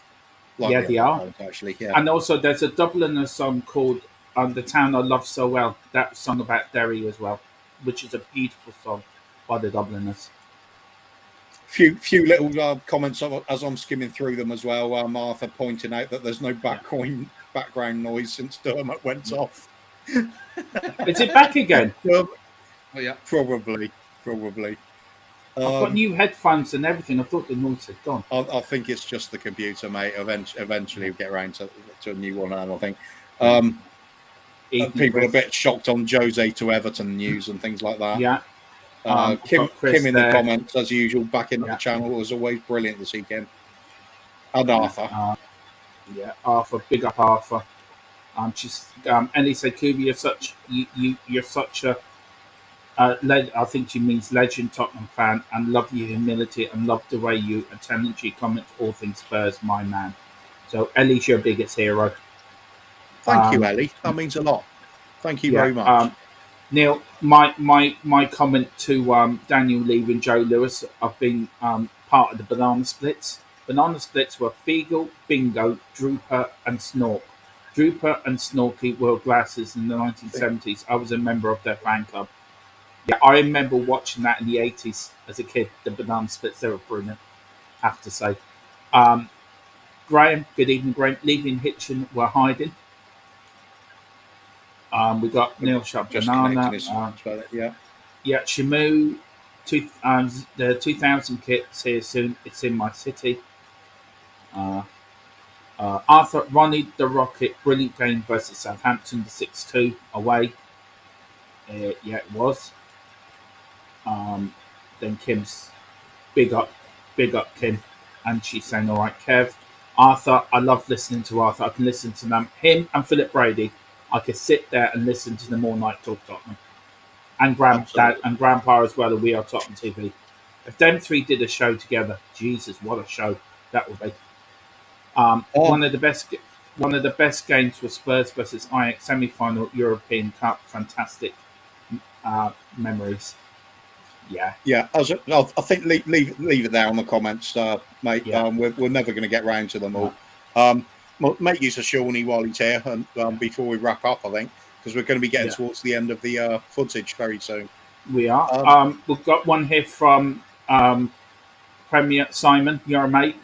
That's just dropped now. Evening, guys. Hope everyone is all good, and it's the Leicester game going ahead. I hope so, Sean. I've texted you back about coming on your channel. As far as we know, it's going ahead, but I think Leicester are down to one more player out, then the game will be called off. Probably wait until an hour before kickoff then. Yeah. We've got your mate. We've got this man here, used to be on Dave's channel. Good evening, Frank, is it? His name? Frankie. That's right, Frank. Evening, mate. Good to see you. Yeah. We've got the I Love Ben Davis score prediction for tomorrow's game. If it's on, going for 3-1. I'm going for 4-1 in memory of Bob Spur. For he comes back, I will always go for every game 4-1. So that's my prediction for tomorrow. Kane and Sonny both out. I'm going to go for a hopeful 1-0. Well, for Bob Spout, he always says 4-1. For Bob Spout, I'll say 4-1.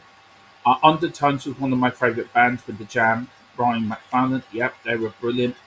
Kev Williams, 3-0 to Spurs. And then 3-0 Lucas to score. Yeah, I agree with that. That'll be good. I think this is where Glenn Hoddle scores his brilliant goal, isn't it, at the end of this season? I think he scored one a minute ago where he dribbled through and put it in, nutmegged one of the players and then dropped around the keeper. Is this a different game? Yeah. It's a different game now. Yeah, that was one he did. That brilliant goals against Oxford. Yeah. Is this like a highlight reel of lots of different games? Is it? Yeah, it's like an end of season review nice. that we're doing. We were only going to be doing part 1 tonight, but it's sort of run on because we've got conversations going. And then with yourself and Brian coming on, it's always going to go off at a tangent. Listen, it's such a don't apologise. It's good. It's good stuff. It's good stuff. Yeah. I mean, Brian anyway had a lot to talk about the goings on today outside the ground. So it's all cool, mate. Wouldn't invite you on if we didn't want you to talk, Sean. True. Well, yeah, it's true. If you have me, you have lots of me. Yeah, I need to shut up more. No, you don't. Keep talking. Keeps me quiet. Yeah, it can get boring though, I guess so. Yeah. Lovely little over the head. Who was that? Looks like Mitchell Thomas. Mitchell Thomas. Was he 6'3"? He was a very tall fullback, that's for sure. Could easily have gone as centre half. Did Ray Clements leave at the end of this season, Booth? No, he would have left in the. Was it the end of this season? It might have been. Because Big Eric would have been coming in quite soon after this. Yeah, I think Bobby Mims was in before Big Eric, wasn't he? He wasn't he? And he would have come in. Let's think. It would have been Terry Venables in charge. Yeah. So what are we talking? 88, 89 season? Yeah. I mean, that was a good review of the season to watch. Yeah. What a fantastic review of the season, of a great year where we should have won something. Ended up winning nothing, which was a big disappointment. And there's Brian Moore. There we go. Whoops. Yeah. Oh, was that it? Have I cut it off too early? Probably have. No, you haven't. That was the end of it. It was. We're on to the next match, aren't we? Yeah. Oh yeah, that's right. Good. Sorted. Right, that's the end. That's the end of the football. Sean, anything on your mind you'd want to go through while you're here? Hottest cartoon characters that you liked over time. Done that. Best TV show. We've done your favourite biscuit. Yeah. It's my own creation. Vodka or whiskey. There you go. Vodka or whiskey. In honour of Ben's launch today on his coffee-inspired channel, what's your favourite coffee? Hey, he's asked me twice. I answered twice. I on this show, I'm not like a connoisseur of coffee. I love coffee, but I don't go to Starbucks or one of the sorts of places where he hangs out. Like they might exist around where I live, but I don't know. I can't be bothered to get in my car and go and pick one up. So I'll just go and make a Kenko. I just go and get some of the stuff out of the tin and make a strong one. And Ben was scowling. Yeah, he was fuming. Yeah, he was accusing me of a lack of intelligence of coffee, which is fair enough because I accept that. But yeah, no, got nothing to say, guys. Nothing to say. I love coming on. Thank you for having me, and looking forward to tomorrow. Well, I've got a few questions for you. Please, God, it goes ahead. Sorry, yes. I've got a few questions for you. None related Levy, right? But I am interested in this. How do you know the likes of Liverpool and Manchester United when they've bought like the Glazers come in and the Liverpools come in and they finance, say, the takeover of a club? Yeah. Do they literally put the club as collateral to their takeover? Some do. So the Glazers did, for example, if the Glazers went broke overnight, right? Just say if they did, right? They lost everything on the stock market. There was a big crash. The Glazers lost everything. Yep. What would happen to Manchester United, say, for as devil's advocate? What would happen to that club? Or do you know what I mean? Or if the Liverpool owners, or say even Joe Lewis with us, what would happen? What would happen then? Because they've used that club as collateral for the loan. They wouldn't go, but like, so technically they would be in administration, right? Which basically means that there would be some sort of, the auditors would come in and say, the better example of someone that's at real risk that didn't need to do it is Burnley Football Club. So Burnley Football Club had a family that owned Burnley Football Club, that owned them for a long, long time.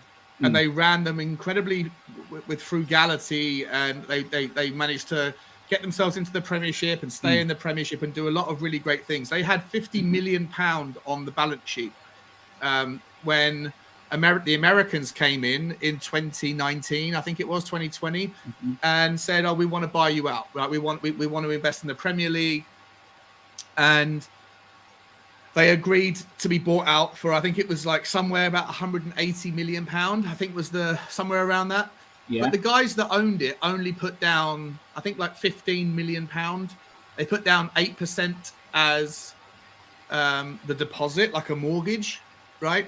And then they used leverage debt, which essentially is like leverage debt. Basically means that they just go to hedge funds, they go to the money men in America, and they borrow the other £165 million that was or whatever it was that was left over. They get that money and they have it on a 9% annual loan, which it's a lot of money, right? It's a lot of money and it's a big loan. It's got a lot of interest payments.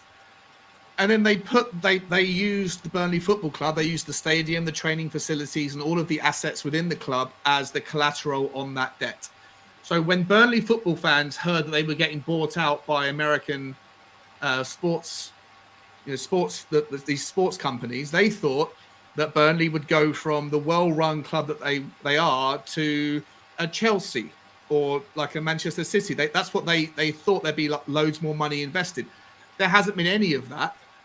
Instead, the only thing that's changed is every bit of TV revenue, every bit of media commercial business that comes in, it goes towards paying off the debt with a 9% interest. So Burnley are far worse off than they were before the takeout. Yeah, but the question is, what happens to the club if the owner goes bust? Yeah.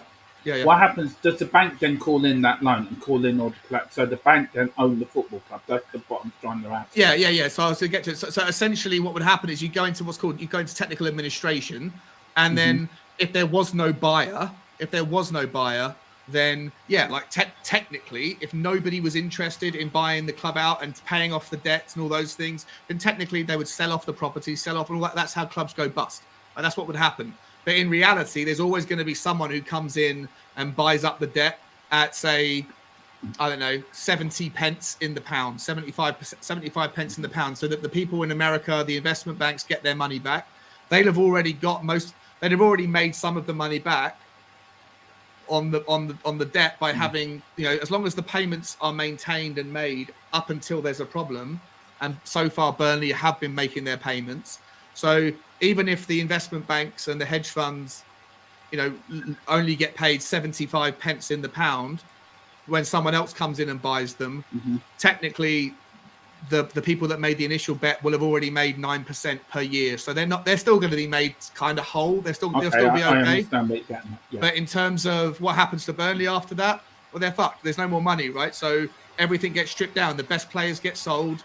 The training ground will remain. The stadium will remain, but you have to pay the debts back. You have to pay the piper. And so it's exactly the same thing that would happen to the United, to Manchester United. Although Manchester United are the world's biggest sports brand, right? So even though they're struggling, they're not making the same money from Champions League revenues as they were 10 years ago, 8 years ago.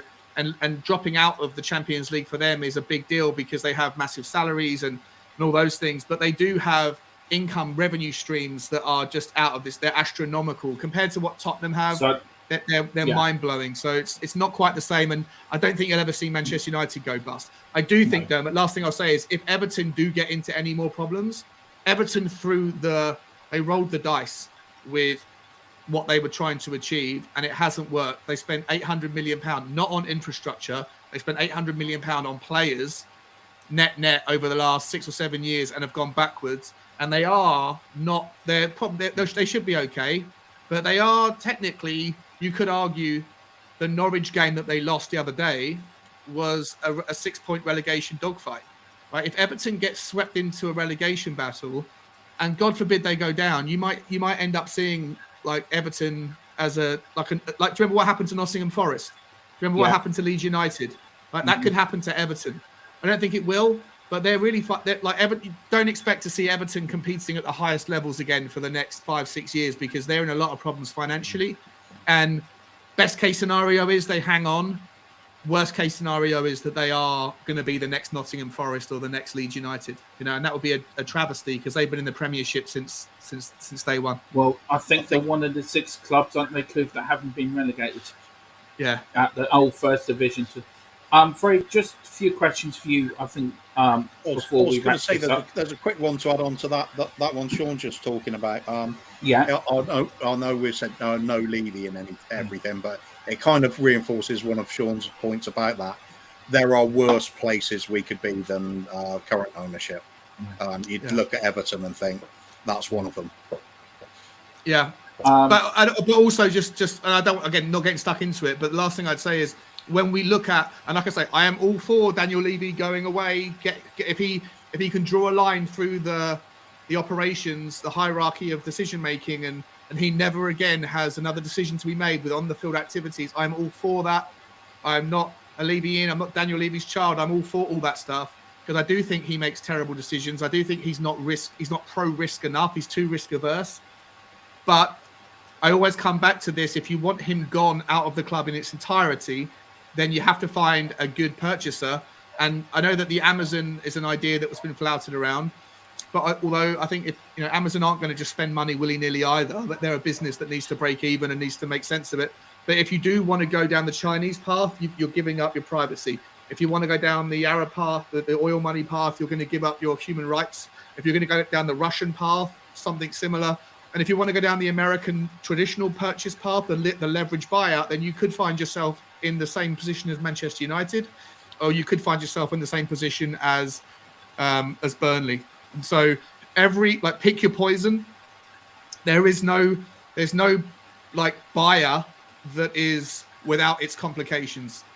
And if you can find one, that's hard enough. But if you also have certain conditions that you don't want to breach, you don't want to go down certain moral paths, or it's going to be really difficult, boys. It's going to be very, very, very challenging to find somebody that will please everybody, that can put the money in, that can support the club, that can make the right decisions, that also can hire the right people, and that doesn't also have a compromise somewhere else, whether it's ethics, morals, whether it's privacy, whether it's freedom, all that stuff, right? So it's difficult, very difficult. Also, quick question for you too. There's a rumour going around that Kane may have COVID, or he hasn't been seen at the training ground. I meant to say to Brian, could he let us know tomorrow if he sees him or not? If Brian, if you're still watching, or I'll WhatsApp you later, because he wasn't at the training ground today, apparently. If he wasn't at the training ground, that really lends weight to that theory that he's got COVID, doesn't it? Yeah, which is a massive blow for us tomorrow. Yeah. We have no, there is no Sonic. Well, I've got a question here for you, Sean. Where is it? Somebody's asking us to do a review of the season with Sean. With one season with Levy, when Levy was chairman. So that's somebody's a review of the chairman. Yeah. Review of Daniel Levy since is that Derek Hutchinson? I think Sean's probably got the information to do that already. Yeah, and I think that I would love to do that, Sean. Do the Levy years. We're thinking of doing a show called Levy Years. Now you've done your research on this. No, it's not a joke. I know it's not a joke. I love the idea. It's something, but also something. The managers he's picked has been quite. Well, he hasn't had a Christian Gross, has he, Goof? I mean, that manager was minus 2,000. What's Santini? I mean, yeah, that's true. Yeah. Monday Ramos. Yeah. This is the one Graham's asked. Sean, do a review of Levy's performance, since that's what we're looking to do. We've got false alarm here. Because No, that would be like a good series to do. It'd take a long time to go through everything. You could just do a picture of it, and then he can stick it on his fridge like good parents do. False alarm. Kane was in training today. I've just heard. I've just got a message back from somebody that I trust. He was in training today. That's good to hear. Thank God, because without him, we're in trouble against Leicester, aren't we? Graham says Ray Clements retired from football 88, so 87, That 88, sounds right. Yeah, Yeah, that would make Bobby Mims coming in 88, 89 season. Yeah, that makes sense. Ray McFarland, Neil, he was talking to Neil. They're talking to each other. Mike Cousins, we did well out of Leeds when they were in trouble. Yeah, we did. Neil Shafton, Everton's the new Sunderland. Yeah, I agree. They could be. Yeah. Neil says, I would have loved to have seen Queen and Thin Lizzy. They're my two favourites. I saw David Bowie, best concert ever in the world. I saw George Michael on the same concert as well. I saw Bowie once in the Point in Dublin, and then at Old Wembley when they did Net Aid, George Michael and the Eurythmics and a few other bands. Robbie Williams was on that bill as well, and he's fantastic live. That man is so energetic. He's unreal. Terrible singer. Not a good singer. We've got. When he sings "Let Me Entertain You" and Angels live, believe me, he can bring. Angels, Angels is a perfect song. Derek Hodgson said Everton League One like Sunderland. Yeah. Kane and Son were not at training. Well, I've just heard they were, so we'll have to really check up on that. What, Kane and Son at the training ground? Were not at training ground. Oh, yeah, that's fine. Okay. Sean, forensic financial investigator, a bit of CSI. Like just imagine. Yeah. It's like you get those surnames for the titles of the show. Butler, SFFI. As I would call Sean, Sean's like Grissom out of CSI. That's who Sean reminds me of. If you've ever watched CSI, then he could be sat at his desk with a flurry of paperwork and a glass of wine or something. Next thing he sees a light in the corner. He sees a light in the corner like Batman signal, like it's got TTG on it. He jumps everything. He changes into the superhero called Sean FFI to do everything to do. No, it'll be much more sinister than that. It'll be like the Levi of Mordor. Yeah. Levi of Sauron, wasn't it? I've just remembered who Sean would be. He's like that fellow in Game of Thrones gets his head chopped off. Yeah. What was his name? The King of the North. He was the king. It was Nick Sharp. He starred in Sharp. Sean Bean. Sean Bean. Yeah, there go, Sean. Yeah, and then he got his head. Levi would have his head on a big stake. The old Ned Stark move, yeah. I feel like I'm trying. I want to be. I don't want to be known as Daniel Levy's son. I want to be known as the voice of reason. But sometimes people are so in their camp, they'll think of me as the voice of treason. I tell you who reminded me of. There was a fella on Talk Sports, Sean. His name was Mike Perry. I don't know if you ever heard of him. Yeah. And you remind me he came out with some brilliant ideas, and he came out with some wacky ones. But you remind me of him. He's on Jeremy Vine now. Isn't he on Jeremy Vine in the morning now, Mike Perry? Yeah, he is, yeah. That fella had 2 major heart attacks. I know, yeah. I'll tell you what, Sean, when you say you want to be thought of as the voice of reason, treason, I'd agree. I'd agree with you. You are a voice of reason.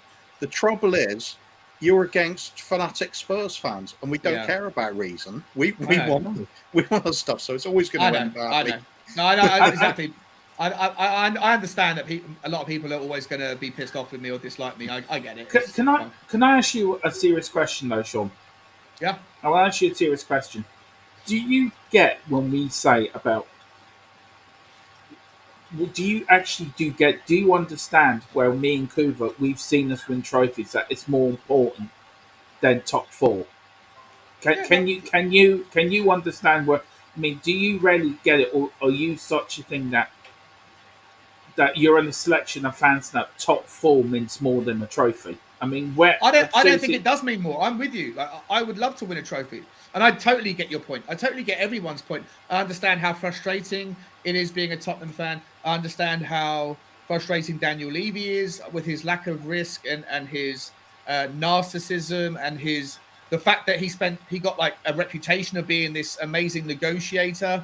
I don't think he is a good negotiator. I think he's a terrible negotiator. Like negotiations, you have to have wiggle room. His style is just, no, this is my price, take it or leave it. And if you don't want to talk to, don't come back to me until you want to meet. That's not negotiation. That is just that's hard-headedness, right? I agree with all of the negative things people say about Daniel Levy, and I'm not defending him on any of those things.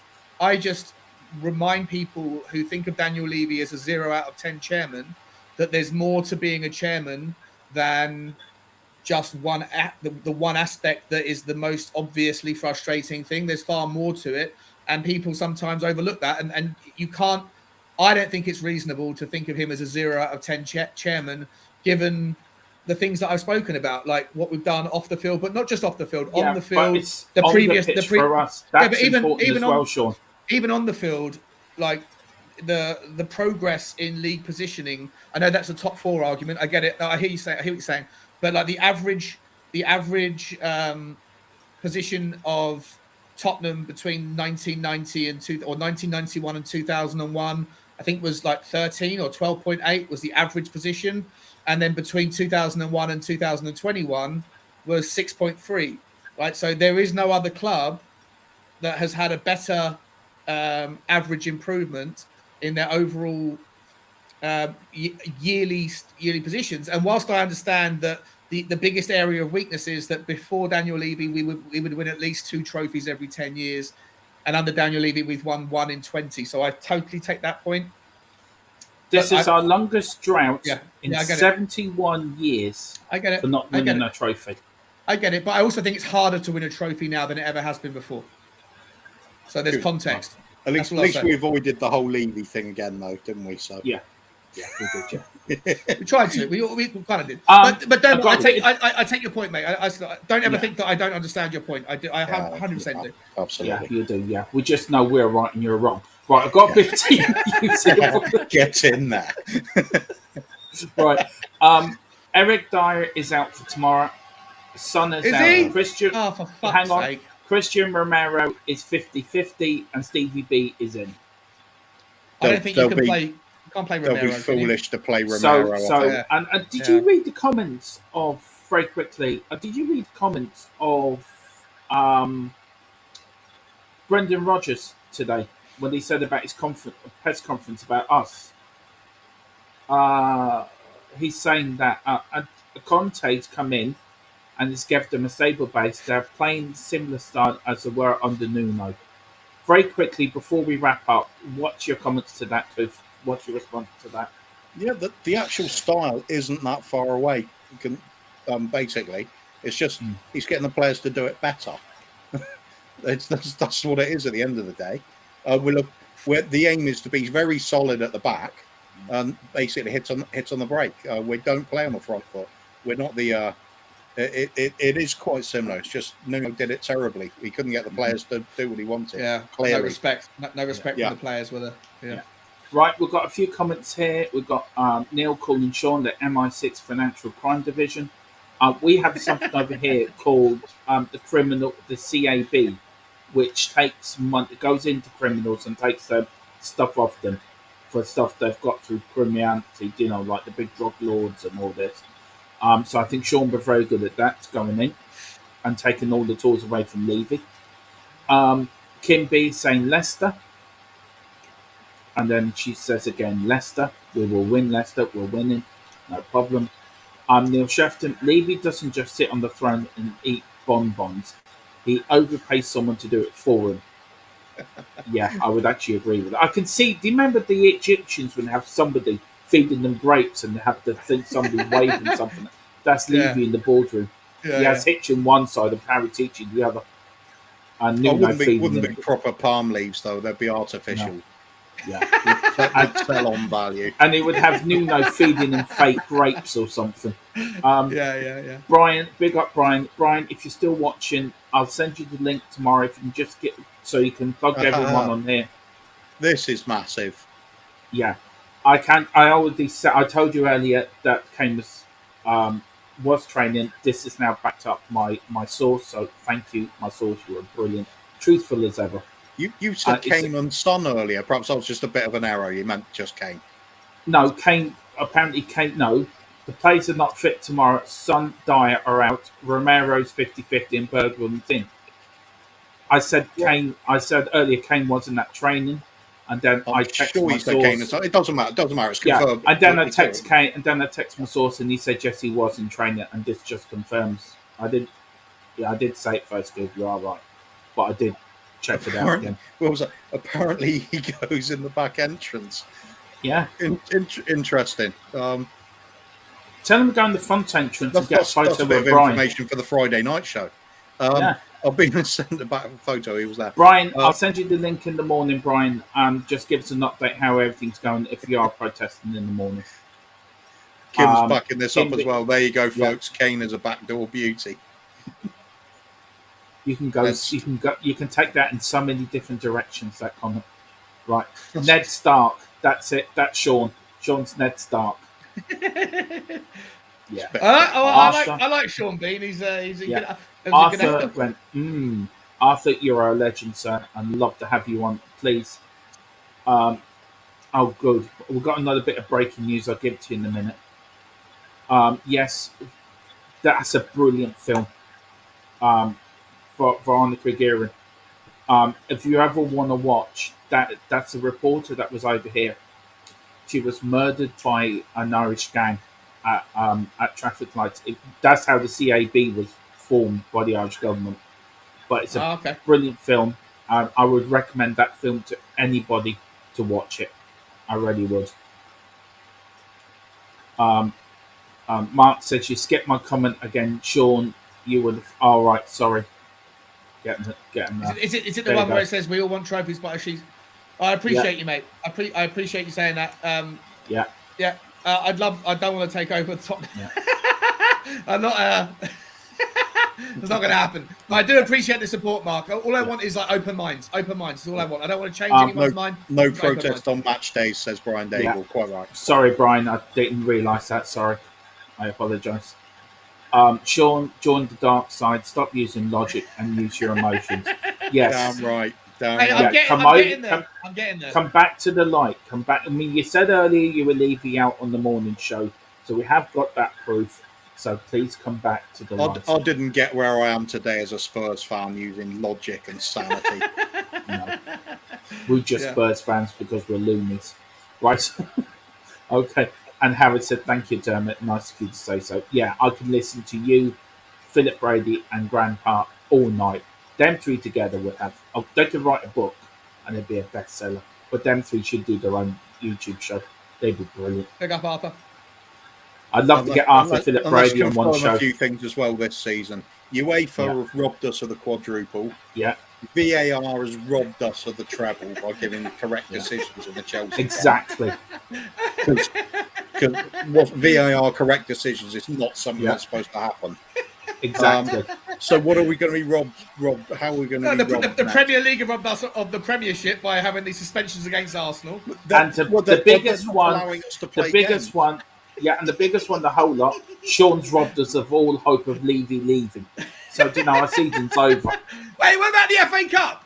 We're still in the FA Cup, Dermot, and that matters more to you than anything else. As of right now, yeah, I sort of made a bet. I let Cooper explain what bet I've made. Go on.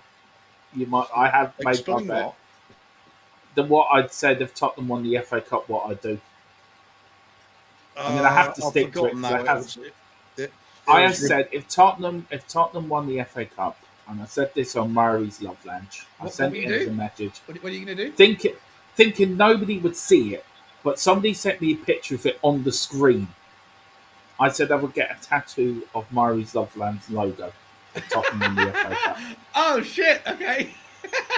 But I will stick to it, and I will get it done, and I will video it as well.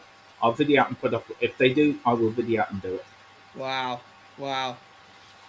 I'd like Say to find a something, way. I'll do it. I'd like to find a way to have a bet with Brian at some point where one of us has the other person's name was right. I'll get Brian was right, or he gets Sean was right tattooed on my arse, based on some outcome of something. I mean, that'd be hilarious. I think Brian's out of the tattoo business now. Yeah, I think his missus had enough. Yeah. Kev Williams says here, one COVID case for Arsenal at the Premier League pulls the plug. Totally don't like Robert. Yeah, I think it should be investigating for corruption. Absolute corruption.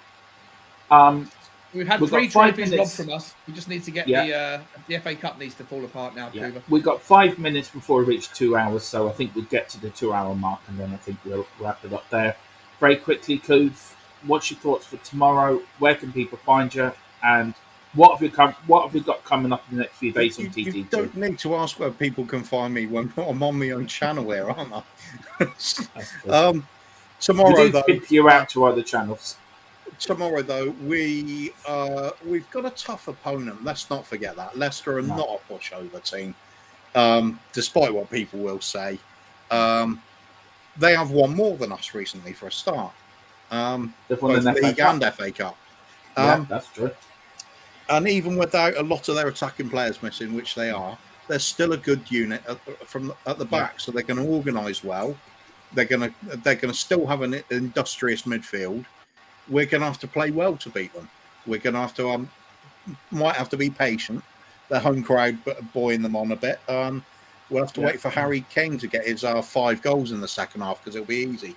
Come on, you Spurs. Okay. Just a bit of breaking news here. Tottenham will soon present concrete offer to Wolves. I thought they had done this already. Jesus, they don't drag out transfers, don't they, Levy and Paratici? Concrete offer to Wolves for to Torre following Conte's successful meeting with Levy and Paratici. So we might have a signing. We might actually have breaking news, and me and Coof will have to rush on onto the channel with breaking news. Spurs have signed somebody at midnight. That could happen at 1 a.m. Are you boys Are you boys able to come and join me on an early morning, 45 minutes, a brief hour show? Like what time do you finish your show at normally tomorrow in the mornings? We start at 11:30. 30. Okay. Would you either be willing to do an hour with me at 10:30, or if that's too early for you, after that? So I'd love to get just an hour on my show done at some point. I'd love you guys to jump on if you could tomorrow. Yeah, we will. We'll be there. Yeah, I can certainly do that. We'll squeeze it in before the show. I think we're doing a watch along tomorrow night, Coover, for the Leicester game. It's just me and Coover, but we'll let you know. We'll put it on there. We'll put it up on YouTube and Twitter if we are or not. I'm not sure what we're doing yet. But yeah, I mean, it's Leicester for me. I think we should win. It's an important game. It's one of our games in hand. I'm going for Bob Spur because he can't say, but I will say for Bob Spur, I'm going for a 4-1 win. And big up Bob Spur, big up Kim, Arthur, and Arthur's wife. I keep forgetting her name, and I'm really kicking myself. You can have Iris as well. That family are like the Kardashians of the Spurs world. They should have their own YouTube channel. Honest to God, the three of them. They belong in front of the camera, definitely. They do actually. Arthur is a legend. What's her name again? Sorry, Iris. Iris is a legend, and Kim. Brian Daigle called her Mary Poppins. That woman is the same. What she's had to go through and everything. God love her. And Bob Spur, that man needs a knighthood because he's a proper legend. He should be called Sir Bob Spur. So, but that's what. Yeah, I'm sorry, Arthur. I actually forgot Sean's surname today. I actually nearly called Coover Phil at one point. So I apologise, Arthur. Please forgive me. I'm very sorry. We've got Kevin Williams, hope to God, yes, and my cousins. So when I asked when we signed anyone yet, maybe yes, maybe. Kev Williams saying bye. Kev Williams said give Conte the funds to 3 new players he wants, then sell Doherty, Dele, and then Belly. Yeah, and SB concrete. They need to use paper, not cement. and Leicester apparently have 11th. But yeah, that broke this morning. I think the game might be called off. Yeah, I just have this funny feeling, but I'm doing my digging. I've sent a few texts out to people I trust, and if I hear anything, I will we'll let you know in the morning. But for that, it's been a great show. Thank you for everyone coming in. Thank you to Brian coming on. Thanks for Ben as well this morning. Thanks to Sean. He's a legend. Though, he may be Levy sort of in the middle, but he is a legend. And the fella next to me, well, this fella's gone, but he still looks like the Undertaker. Don't you? But Sean, where can people find you? Go on, plug your channel very quickly before we go. Oh, just Spurs Talk Show, guys. Hopefully everyone on here has found me by now, because these guys are awesome. They always allow me to come on and say hi. So yeah, Spurs Talk Show on YouTube, at Spurs Talk Show on Twitter. Yeah, I love you guys. I love your channel. Thank you for having me on. How many have you got now? Subscribers now, Sean? 191, 9 away from 200. So right. If there's anybody in the channel, in the chat, that hasn't subscribed, I'm getting close to the big 2. Yeah. So be awesome. So please, everyone, let's get them to 200 before the 1st of February. Let's get them to 200 there. Come on, let's get them there. 200 by lunchtime tomorrow. Yeah, there we go. Come on, the power of the TTG army will get you there, Sean. But thank you very much for everyone. Thanks, lads. Love you all. We'll be back in the morning at 11:30 with Ben's Coffee Shop. Me, Coover, and Ben.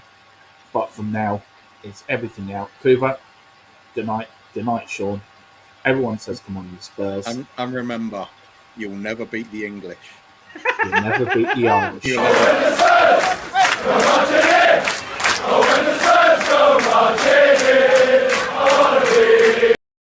You'll never beat the Irish. Irish. Now shut up. English. It's English. It's Ireland. English. Never beat the Irish. English. Never beat the English. You never beat the Irish. When the Spurs go marching in,